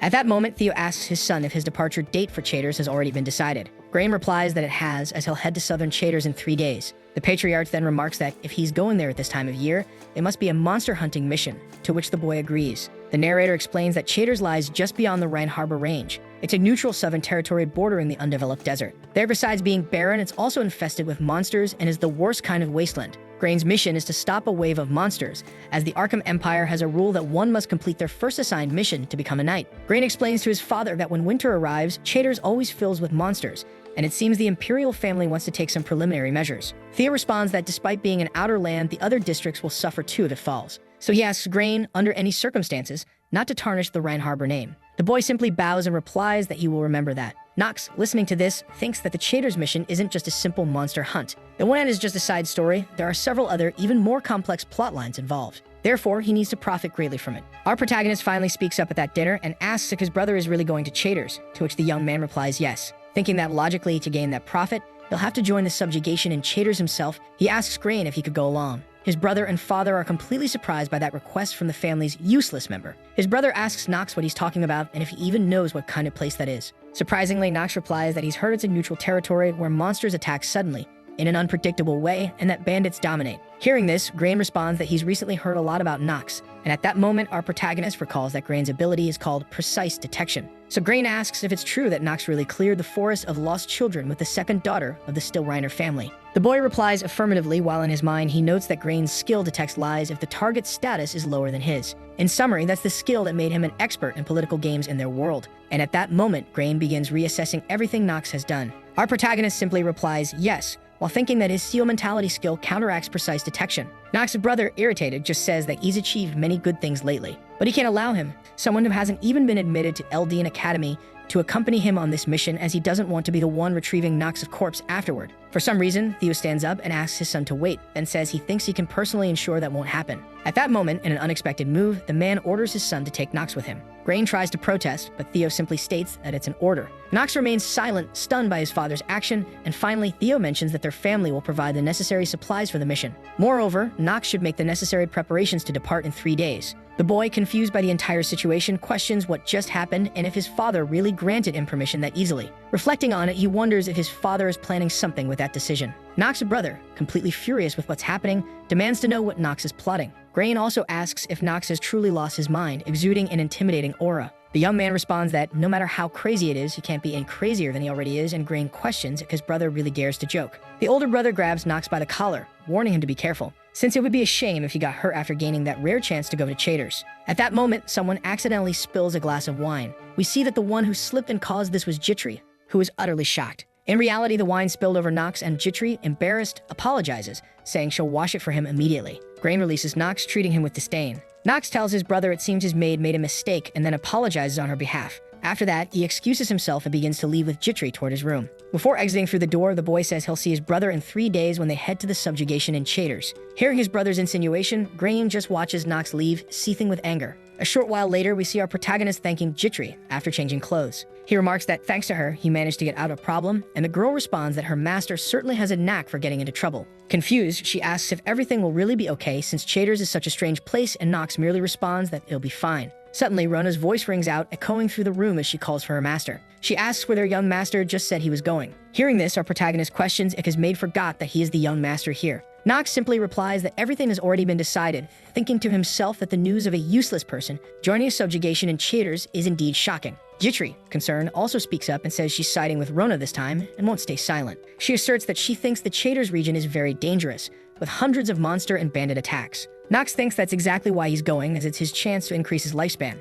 So he responds that both of them should stay calm, as he knows exactly what he's doing. The boy adds that for this mission, he'll be going alone, so they should stay behind, but Jitri just says she's sorry. Then she comments that she can't let Nox do this alone. She explains that as his personal maid, she has a duty to assist him wherever he goes, so she'll be accompanying him. However, Nox responds that she might get hurt, but Jitri is already aware of that. And more defiant than ever, she retorts that the same applies to Nox. Additionally, she'd heard from Rona that her master was quite weak and tended to get sick easily, so she'd have to accompany him. Not only that, Nox wouldn't be able to handle such a long trip without a maid, as he often ends up forgetting his belongings. He'd also need his clothes washed, and after that massacre, Jitri asks if Nox truly thinks he can do all that alone, without any help. Our protagonist nods, thinking it makes sense, as she mentions some trivial details he wouldn't need to worry about otherwise. But if he died, Jitri would also have issues with her position within the Ran Harbor family, so she had no choice but to follow him. Finally, he agrees but states that Jitri will have to obey him and will also need to learn how to ride Cal. Only then could she come along. The girl agrees and mentions that she's actually close to Cal, but upon hearing this, Rona questions if Jitri has really gotten close to him. Confused, Rona asks how Jitri managed that, and the girl explains that she spent half her salary on high-quality sugar cubes and gave them to him. Hearing this, Rona questions if the horse didn't find hay delicious as well. Finally, she remarks that Cal is just as arrogant as his master, but upon hearing that, Nox says Rona will be staying behind. After giving Rona a light tap on the head, he turns to Jitri, telling her she'll be helping him, and since she's coming along, she needs to prepare a few things. Before leaving, Nox notices that Rona has been very concerned and wonders if she'll really be alright. Suddenly, there's a knock on the door, and the three of them in the room look at each other in confusion. Rodwell opens the door and tells young Master Nox that the Patriarch wishes to give him an item. Hearing this, our protagonist is completely baffled by this unexpected gesture from his father. He then recalls Theo's statement that the family would provide the necessary supplies for the mission and wonders if this is one of the items he mentioned. Moreover, during dinner, Theo seemed to be on his side for some reason, and his father is probably plotting something. Finally, we see the patriarch welcoming his son into his office. As the boy bows before his father, he remarks that he heard he had something to give him. The man responds that he does, but whether our protagonist can obtain the item depends on him. He opens a box containing a gigantic sword and explains that it's the sword of the first patriarch of Reinharbour. Seeing that object before him, our protagonist remains speechless for a brief moment, wondering if that's really the first patriarch's sword. Looking at his father, the young man comments that this is, at the very least, quite unexpected since this item never appeared in Inner Lunatic. Even as a veteran player who's completed the game 27 times, he didn't know it existed. Confused, the young man wonders why his father would give him such a thing as he doesn't understand the situation at all. Determined to obtain it, he decides he must get that weapon no matter what, but upon closer inspection, he notes that the sword's appearance is unusual. Theo then tells his son that the sword probably looks worn out to him. However, it accompanied the first patriarch throughout his life and has been with him all this time. Excited, our protagonist asks his father what test he must pass to obtain the weapon. The man simply replies that he should try to hold it. The young man hesitates for a moment but reaches for the hilt of the gigantic sword. As he grips it, a powerful dark aura begins to emanate from it and a wave of darkness fills the room. Nox realizes that his mana is being entirely absorbed by the object. The color of the blade begins to shift and Nox instantly notices this as he watches the weapon emit that purple aura. Theo stands up and says that, as expected, his son has started to sense mana. The boy remains confused, but his father walks past him, remarking that it's just as he thought, and it's fantastic. He explains that the sword absorbs its master's mana and releases it multiple times over. Hearing this, Nox, confused, responds that he thinks it won't be an easy sword to wield. However, suddenly he realizes that the dark mana emanating from the weapon is intensifying. The system notifies him that his mana is being absorbed too quickly. Due to the abrupt change in his condition, the Master of Acting trait begins to destabilize. Nox immediately realizes it would be dangerous if his mana were drained this quickly. At that moment, Theo seizes the opportunity, telling Nox that if he wants to receive the sword, he only needs to pass a small test and hold it for 10 minutes. Hearing this, the young man is shocked. Nox understands that, in his current state, it would be impossible to endure that long, mentally cursing his father as a wretched man. Finally, Theo reveals the sword's name, Stormbringer. While Nox struggles to endure, the system begins displaying information about the sword. One detail is that its special effect is that whenever Nox kills something with it, the sword will absorb his mana and convert it into its own stats. And after accumulating a significant amount of the player's mana, the sword will unleash it, unlocking its power. However, Nox isn't concerned with that at the moment. Instead, he's focused on the system message indicating that his mana has been entirely consumed and that it will switch his energy source. The system informs him that his life force is now being converted into mana, and the sword begins to absorb it. The boy's life starts to drain rapidly, leaving him in a state of complete panic. Holding the weapon, he realizes he can't handle it anymore and needs to give up immediately, or something bad might happen. However, for some reason, he's unable to release the sword at all. He realizes that the cursed sword is exploiting him, while Theo watches the scene. The Patriarch, observing Stormbringer, states that the weapon is a magical sword that grants great power to its wielder, but also harms them. The first Patriarch used it to build a family, yet while Reinharbour became respected, his descendants were unable to wield the weapon. Theo reflects that most people would have fainted from exhaustion the moment they gripped that sword, and lasting more than 10 minutes is incredible. Furthermore, he admits that even with his training, he can barely hold it for an hour. Still, he ordered his youngest son, who hasn't even learned how to control mana, to hold that sword. The man notes that, including the recent incident where Nox saved his maid, his son has always been involved in major events, so none of this could be a coincidence. In other words, his son is truly evolving, far beyond his expectations. Theo even thinks that perhaps the boy has as much talent as the Sword Emperor, and in fact, that's why he decided to test Nox.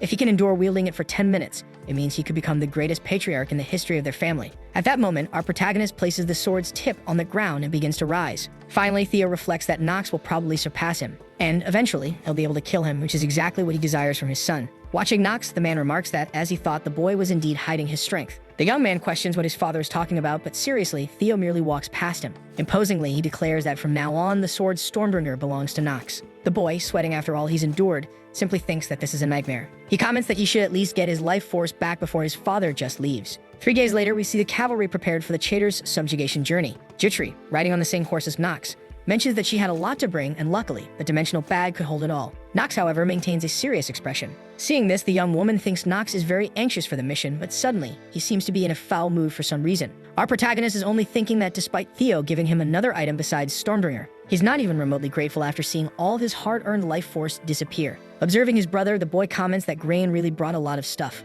Moreover, even though he allowed Nox to come along on the condition that he carry all of it, it's still a bit much, though since he'll make use of Grain, it's fine. Suddenly, an argument breaks out about which direction leads to Chaytor's. For some reason, the guides are debating which way to go. Grain, completely furious, thinks they'll be delayed significantly if this continues. Angry, the boy immediately approaches his subordinate Ron, asserting that he guaranteed they would find the way. Embarrassed, the captain of the Order of Knights hired by Grain apologizes, explaining that this happened because he'd never taken that route before. Watching this, our protagonist calls those men idiots, and upon hearing that, Jutri asks what her young master is talking about. The boy simply replies that he wasn't speaking to his maid, he was talking about those incompetent fools. For some reason, he makes his horse approach Grain's and calls out to his brother. He asks Grain if they're having some kind of problem. In his usual snobbish way, Grain merely responds that it's none of our protagonist's business. But immediately, Nox realizes and remarks that Grain really is lost. Furious, Grain turns around, saying he just told him it's none of his business. However, with a confident expression, Nox offers to lead them all to Chaders. Staring at Nox, Grain thinks that this boy has lived in the mansion his entire life, so there's no way he could lead them to Chaders.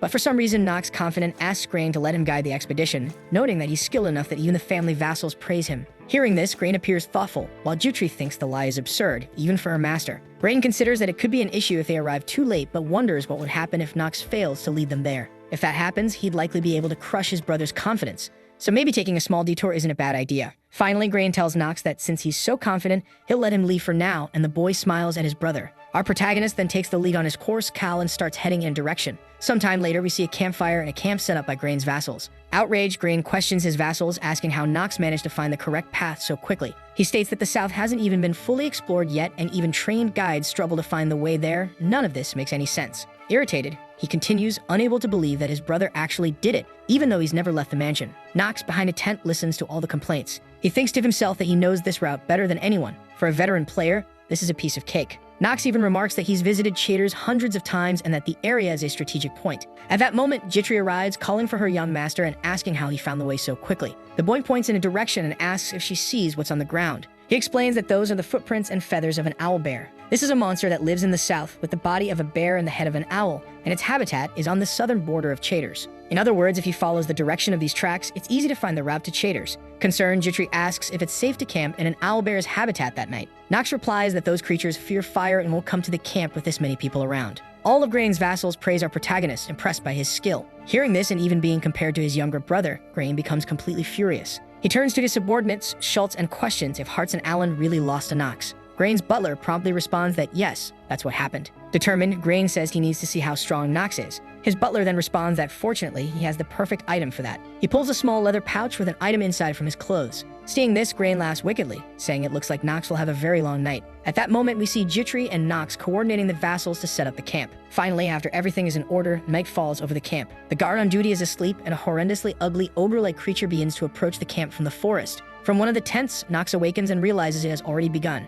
With his sword in hand, he stands up and Jutri asks what's happening. The boy steps out of his tent and tells his maid to wait there because he has some matters to handle. Under the moonlight in the forest, our protagonist stands before a few creatures. We see that these monsters are ogres armed with spiked clubs. Despite this, Nox seems to be handling the situation well and isn't taking it too seriously. Looking at the item Schultz threw near his tent, he identifies it as the cause. The boy explains that it's mixed with female ogre pheromones and grain known its mating season, used it to attract the monsters. He remarks that even if his brother intends to intimidate him, he won't back down. Drawing his sword, our protagonist commands his Stormbringer to take his life force, and the system notifies him that the weapon is responding to his mana and will. One of the ogres, enraged, charges our protagonist to kill him. Thanks to his agility, Nox dodges the first attack. He then leaps, evading another blow from the 3 ogres attacking him. In midair, he turns his sword's blade downward, aiming to land it on a monster. He advances toward one of the creatures, successfully piercing it through the back. After that, the 2 remaining monsters seize the moment and move to attack the small boy. However, with extreme agility, he manages to strike both creatures. One of the monsters begins to gush ketchup from his wound and collapses to the ground.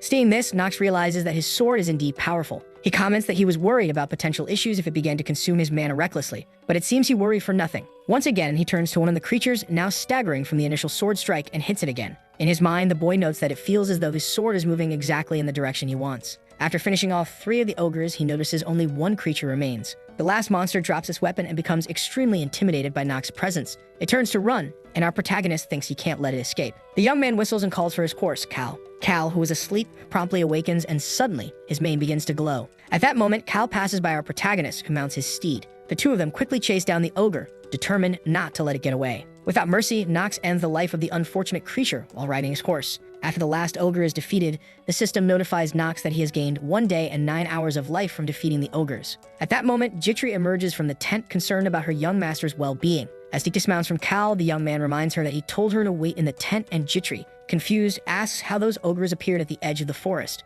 Nox, on the other hand, ignores her question and states that someone lured the ogres there on purpose. She's baffled, but our protagonist declares that it was Grain von Ranharber. The boy explains that his brother used the ogre's behavior to make them attack, which is why he set up his tent far away. The maid realizes this means that young Master Grain was trying to keep Nox under control, and our protagonist confirms she's correct. Apparently, Grain thinks he doesn't deserve to be in the family's line of succession, and that's why he figured it'd be better to test his abilities here. Nox explains that compared to Garen, the eldest son, Grain isn't very strong, so he had no choice but to resort to a cowardly plan. Annoyed, Nox declares he'll show his brother that such a scheme won't work on him. He takes a vial from his bag and Jitri asks what he's planning to do. With a wicked smile and an intimidating expression, Nox asks if she knows how to attract even more ogres. For some reason, our protagonist begins collecting the ketchup dripping from the bodies of the creatures. He reveals that to attract more ogres, he'll use their own blood, as ogres are like humans. They seek to avenge their fallen companions, and he'll use that desire to exact his own revenge. Meanwhile, for some reason, a crystal orb is emitting a sound and energy. Grain, upon waking, questions what's happening with the mana detection crystal and why it's reacting that way. He explains that it's a magical tool that senses nearby monsters' mana, wondering if it's malfunctioning. He's confused as they're still at the forest's edge and a strong enough monster shouldn't be around to trigger the crystal. Suddenly, a loud noise is heard outside his tent,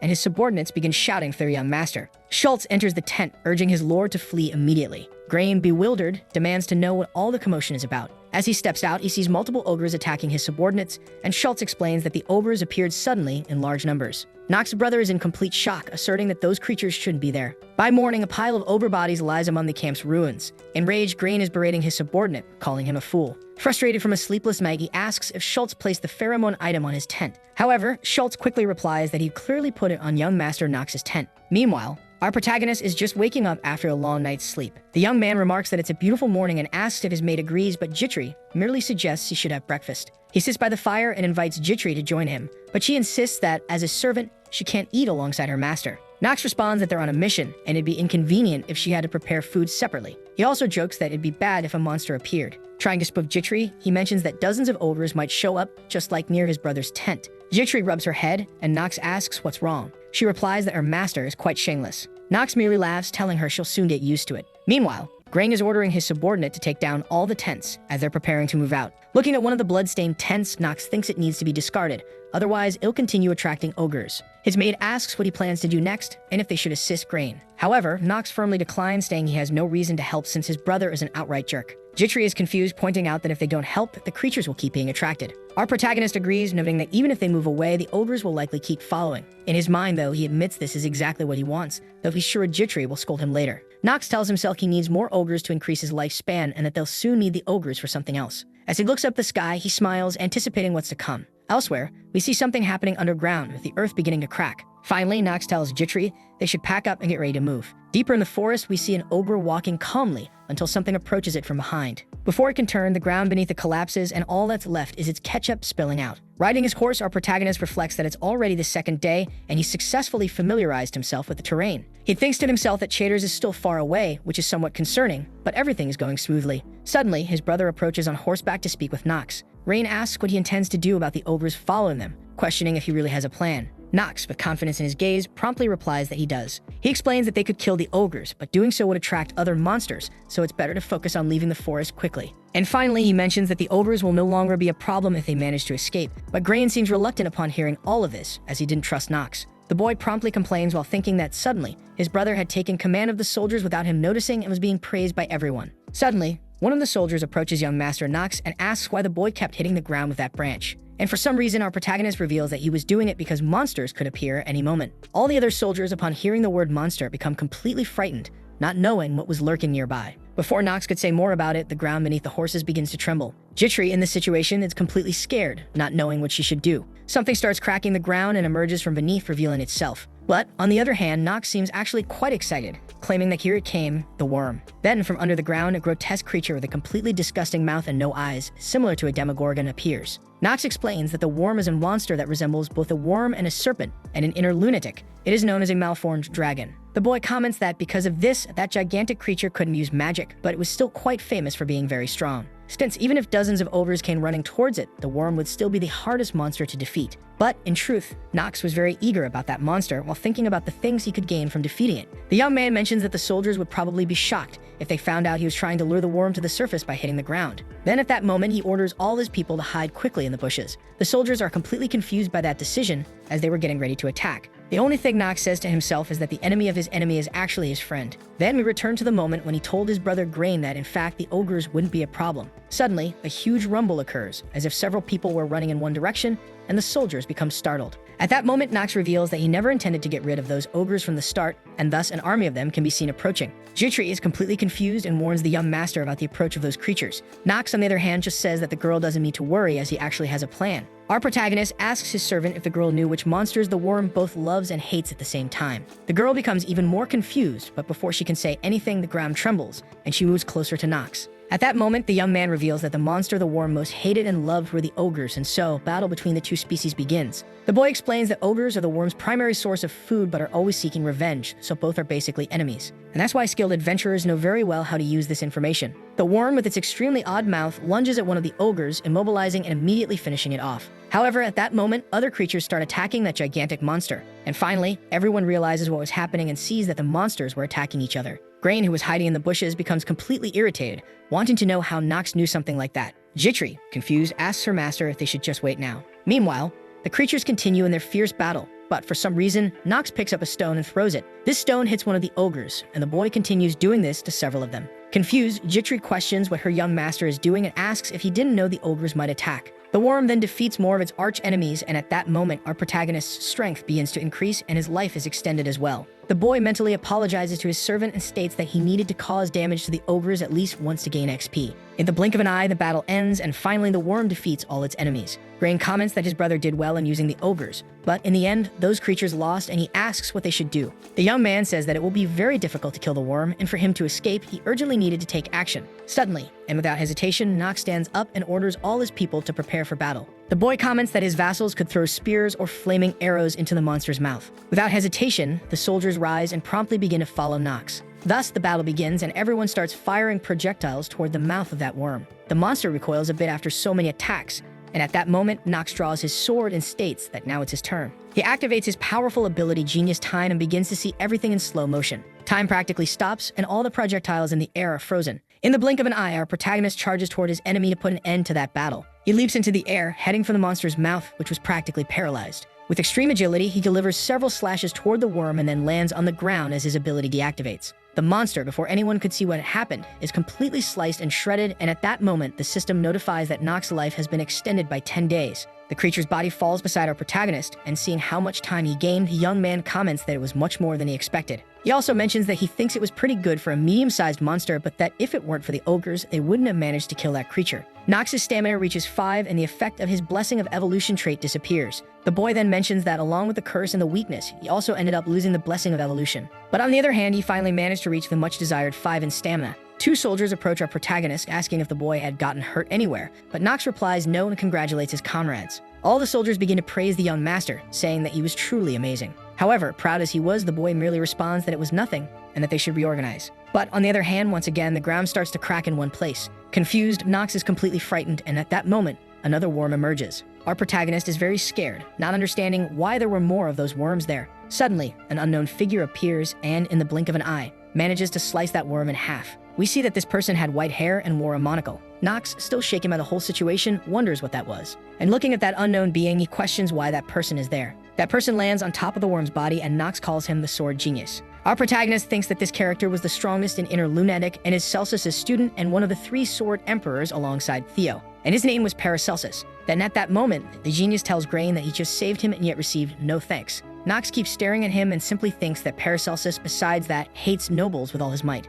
Schultz calls Paracelsus a disgrace and reckless, questioning if the boy didn't know who Grain was. The sword genius simply apologizes, and Schultz questions who he was. The boy introduces himself as Paracelsus and states that they can just consider him a mercenary. Nox comments to himself that because of what he went through when he was younger, it's understandable why he hates nobles so much. But his more important problem was that the first encounter with Paracelsus was supposed to happen at the Elden Academy. The boy questions what happened and what he should do while staring at that being. Sometime later, we see the soldiers, Grain and Nox, along with Paracelsus riding on horseback toward the city of Chaders. Nox's brother questions if Paracelsus was really a mercenary and finally asks if the boy was also heading to Chaders, just like them. However, he replies yes, as that would be his first stop, and he heard it was a great place to hunt monsters. Our protagonist says to himself that on second thought, Paracelsus traveled all across the empire, and so he could advance in his training before classes began. Grain tells the boy that he seemed quite confident in his skills and asks if he was also traveling alone. The young man suggests that Paracelsus join his command to subdue monsters and claims he's sure he'll pay in well. Paracelsus says that since Grain and Nox were the sons of Theo von Reinharber, one of the Sword Emperors, he admitted he was curious to see their skills. Schultz, irritated, questions how the boy dares to speak in such a rude manner, but Grain asks his subordinate to relax and says he'll give Paracelsus time to think. In his mind, the young man thinks that Paracelsus managed to take down the worm with a single blow,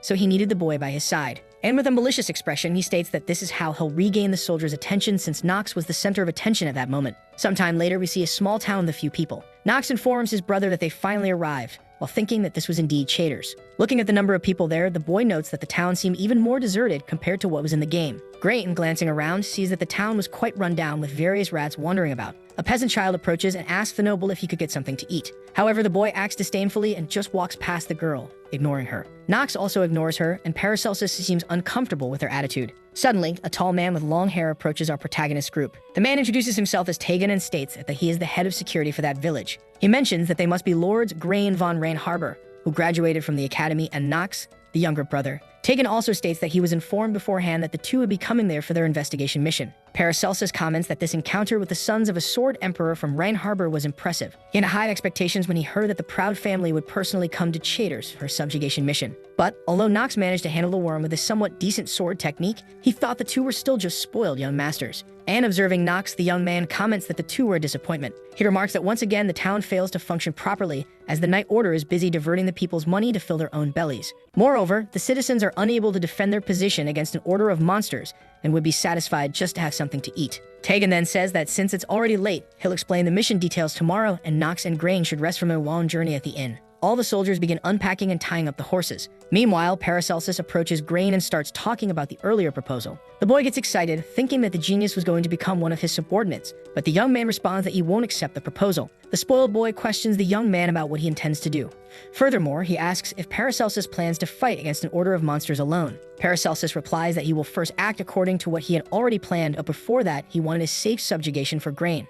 Finally, the young man states that if a person is skilled, they can do well anywhere, and that's how the world works. Nox, seeing the young man's action, thinks that they might meet again sooner than expected. Night finally falls over the small town. In his room, Nox tells Jitri that they should rest, as they'll be leaving early the next day. He finally closes his room door while gazing at the simple window there. The boy walks up to it, and looking outside, he sees the child who had asked him for food earlier with other children, sitting by a fire. The little girl was beside another boy who seemed to be her brother, practically lying down. Suddenly, Nox goes up to them and asks the three if they'd like something to eat. The boy opens a leather bag, revealing that it held some bread. He starts distributing it, telling the children they can take it without fear. The girl from earlier, crying with emotion, asks if this was really real.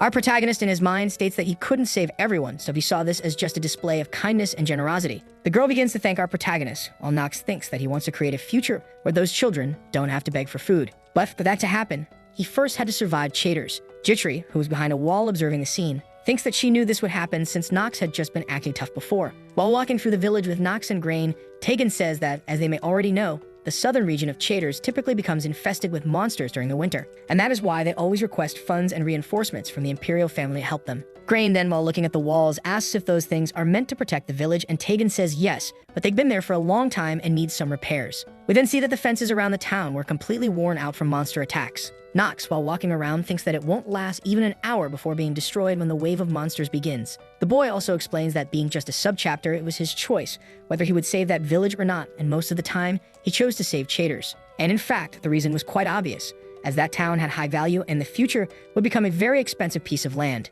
At that moment, Tegan remembers something and comments that there was something different about the monsters that year, as the number of furious monsters had increased significantly. Upon hearing this, our protagonist thinks that these people still don't know, but in reality, having more furious monsters would help them later. While still touring the town, Tegan reveals that, in fact, the worst part was that some villagers had also seen a griffin. Upon hearing this, all the soldiers are shocked, including Grain, and the boy comments that a griffin indeed made the situation more severe. He asks Tegan where this creature was seen, and the man quickly responds that it was near the wilderness. While Nox thinks that one of the most important factors in this subjugation of Chaders is whether they will be able to drive that griffin away or not. Since this monster was the king of the wilderness, and it was designed to be stopped, but confidently, the young man states that his goal was to put an end to that monster. A little outside the town, Tegan reveals that this was the wilderness of the Infinite Horizon. Moreover, that area was connected to the east of Tahallan, a neutral zone, and was quite famous for being a barren land. Nox speaks his first words of the day and says that there was something strange going on there. He reveals that griffins usually don't stay near the town of Chaders and generally remain in Tahallan, so the boy asks if Tegan knows why they are here. For some reason, the young man leading the tour and Ron seem extremely uncomfortable and surprised by that question. Our protagonist in his mind comments that he had a good suspicion of who the traitor was that would stab him in the back during that subjugation and the side quest started. In other words, first he would try to cut off most of the rot from the village to begin his main objective. In a house in Chaders, we see someone reading some papers. This person, completely irritated, crumples one of the papers for no apparent reason. We see that it was Schultz, who was saying that at first he didn't care about Nox because he heard he was just a useless brat, but because of him, he lost favor with Grain. Irritated, the young man states that he worked hard to get Grain's favor and wouldn't let Nox get away with this and would punish the boy in any way he could. Jitri begins to descend the stairs and Schultz seems quite interested in the girl, seeing an opportunity for revenge. He watches the girl with a malicious expression while recalling her name. The young man states that he found out she was a peasant. Then suddenly, he stands up and slams his hand against the wall behind the girl. As the jerk that he was, the young man with his other hand grabs the girl's hand, pulling her closer. Jitri, completely confused and scared, asks if Schultz wants something from her. The chubby boy comments that yes, and that in fact he wanted many things, but it wasn't anything serious.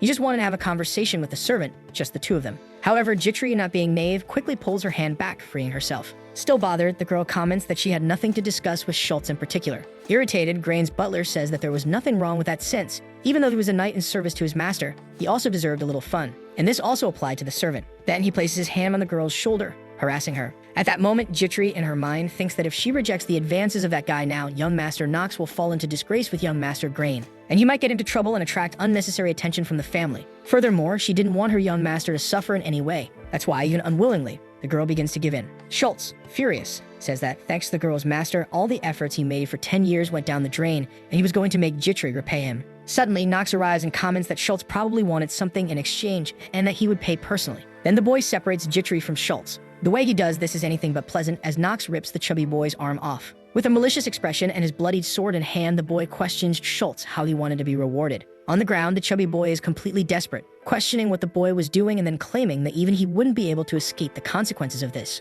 Furious, Schultz asks Nox if he thinks young Master Grain will just stand by and let this pass. With an even more terrifying expression, Nox asks if Schultz was threatening him with his own brother. This time, the boy rips off the other hand of his enemy, leaving him in utter despair. With his arm and now his hand severed, the boy begins screaming in pain. He places his hands on the ground to support himself and admits he was wrong, even though Nox comes from a powerful family. Our protagonist doesn't let himself be shaken and retorts that even though he comes from a powerful family, it's not him who doesn't know his place, it's Schultz. At that moment, the boy ends Schultz's life, piercing him in the back. Jitri, completely shocked by the scene, says that her young master Nox did something wrong and that Master Grain wouldn't let this go. Suddenly, Schultz's boss arrives in the room, questioning his brother what the hell was going on. Desperate, he can't believe Nox really just killed his subordinate and butler. Without hesitation, our protagonist simply replies that it's exactly what he did, and Grain asks how he dared. He yells at his brother's face, stating that a useless person like him shouldn't have the audacity to say he's the one responsible for killing his knight. Unshaken, Nox simply says that his brother has misunderstood the situation and that you should ask him for the details of what happened first. But Grain, completely enraged, grabs his brother by the collar to try and intimidate him.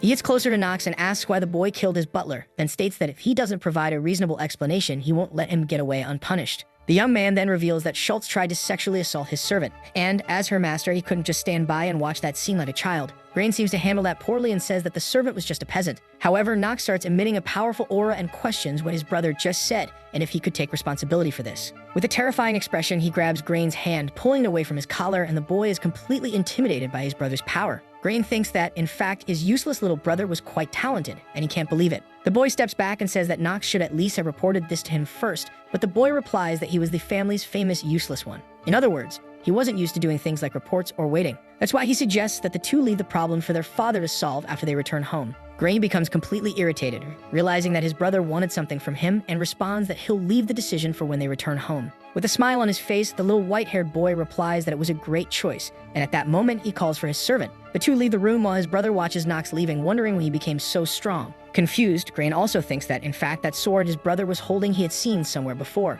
Finally, the boy states that he couldn't underestimate Nox during that mission in any way. Nox, outside next to Jitri, thinks that there will be a huge mess among the soldiers, since they've already separated into factions and are now at a crossroads where they need to make a decision. That decision was whether to follow Grain or follow Nox, something the soldiers will probably fight among themselves to decide. Looking at his servant, the boy notices that Jitri is shaking for some reason. He asks the girl if everything is okay, but with a tearful voice, she replies that it is. Turning around, she asks if her master will really be okay. With tears streaming down her face, she questions why Nox did that, as if this issue intensifies, he will make even more enemies. Moreover, he will be in danger again if that happens, and basically, it will all be her fault. Offended, our protagonist questions if Jitri still didn't know what kind of master she had. After all, he was the useless one from the Rand Harbor family, so it didn't matter where they were. Jitri should never lower her head to anyone. Wiping the tears from her eyes, the girl promptly agrees and says she will remember that. Soon after, we see someone who was drinking in their room placing the cup on the table. Irritated, Grain questions how that useless person dared to try and go over him. The boy reports that Nox was very different from what he had imagined.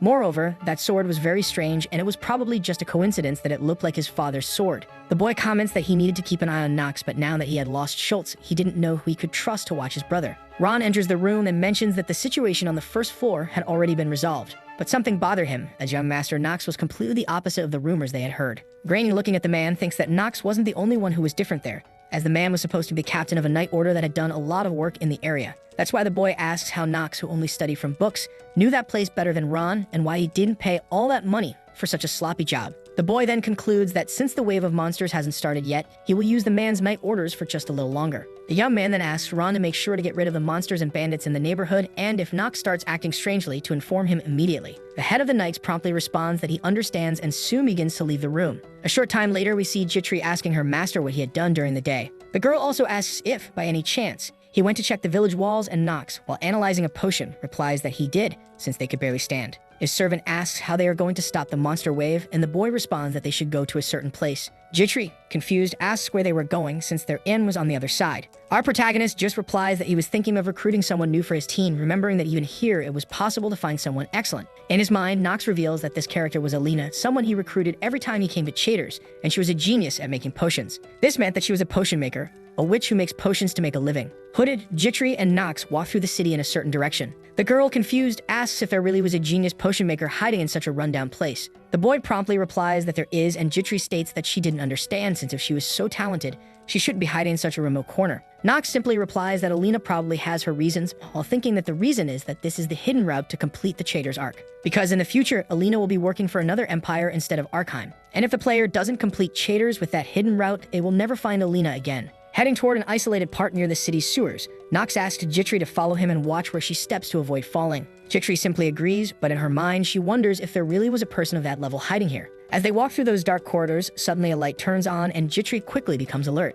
We see a girl drinking inside her house while refusing to believe that she was stuck in this dead-end world. Sitting in a chair while drinking, the girl wonders how she ended up like this. Until suddenly, our protagonist with Jitri arrives and catches the girl red-handed. He simply says that he found her, thinking that this would be his potion maker. Alina, completely startled, screams in fear while questioning who those two people were, and why the hell there were other people in that place, and Jitri seems incredulous that there really was someone there. The servant tells her master that the genius potion maker he mentioned was actually just a drunk. A while later, we see Alina apologizing, saying that she had no idea Nox and Jitri came from such a respected family. The boy simply replies that it's fine and says, changing the subject, that he was there because he needed to tell Alina something, so she should pay attention. In his mind, he thinks that the girl was a character with the most potential for development, a talented potion maker, and he needed to get her. Even so, she had some flaws, so he activates the information system about her. We see that Alina's negative point is that she is an alcoholic, and some of her skills are dormant. Irritated, he thinks that this was to be expected, while questioning which talented characters the useless one from the family would manage to recruit. Of course none, let alone a genius potion maker. He then tells Alina that she's a bit of a problem, but they have no choice, and she simply says that she doesn't know why,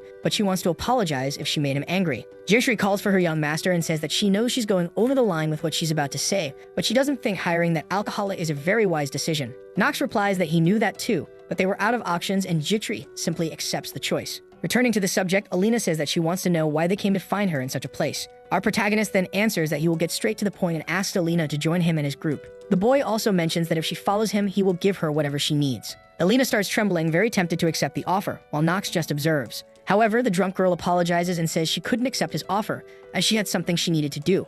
Nox, with audacity, questions if this thing she needed to do has anything to do with her friend May. The drunk girl asks how the boy knew about that, and our protagonist replies that soon May would be executed. However, if Alina accepted his offer, he might even save May. And with a malicious expression, he asks if he's made the girl change her mind with that opportunity. At her house near the sewer, Alina was thinking that soon her friend May would be executed. She remembers what our protagonist said about helping the girl, and that tempts her. Alina starts remembering that May was her first and only friend who always rebelled against those who collected taxes. The girl never held back in opposing Tegan when he wanted to extort more from the poor in the village, and that's why she got caught. Crying, Alina thinks that she would prefer if they had taken her instead of May. And if she had been more aggressive at the time, maybe her friend would be safe. In tears, the girl also tells herself that she couldn't rescue her friend, and she probably doubts Nox will save her, and she questions if the boy will even try to help May. But she doesn't think she'll be able to forget about this for a long time. Elsewhere, we see a tavern with many people drinking. Ron was drinking wine, completely relaxed in that place. Suddenly, one of his subordinates questions what Grain was like to his superior. The man then answers coldly that he was just an idiot.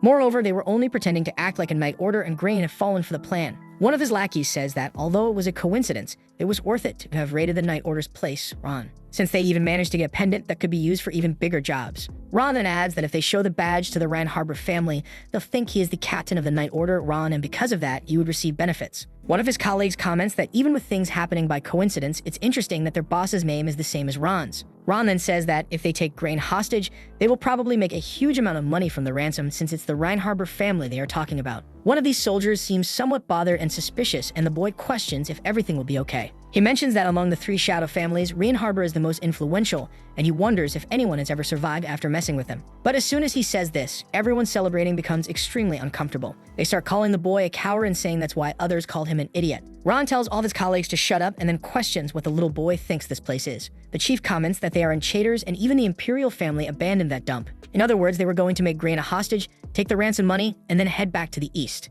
And no matter how influential the Ryan Harbor family is, they couldn't do anything in a hostile nation surrounded by sand. The false Ron then comments that after seeking refuge there, they just need to enjoy a life of luxury, and with that, everyone congratulates their captain. However, the boy who was scared reports that this time that brat named Nox was with them, and he could probably realize the deception. The false Ron retorts that the boy was indeed dangerous as he had a persistent personality, so everyone should know not to get involved with Nox. Ron agrees, saying they should just keep drinking. Suddenly, the candles that were lighting the place go out, and darkness spreads throughout the tavern. The captain's 2 subordinates question what happened and who blew out the candles. The false Ron tells his men to stay calm, but suddenly blood flies onto his face. As he wipes the mess off his hand, he looks at it and wonders what the hell that was. Looking to the side, the man sees his bowl-cut friend without his head and panics, not understanding what was happening. So the video ends here. If you don't want to miss the next part, activate the notification bell, and see you next time on Tob's channel.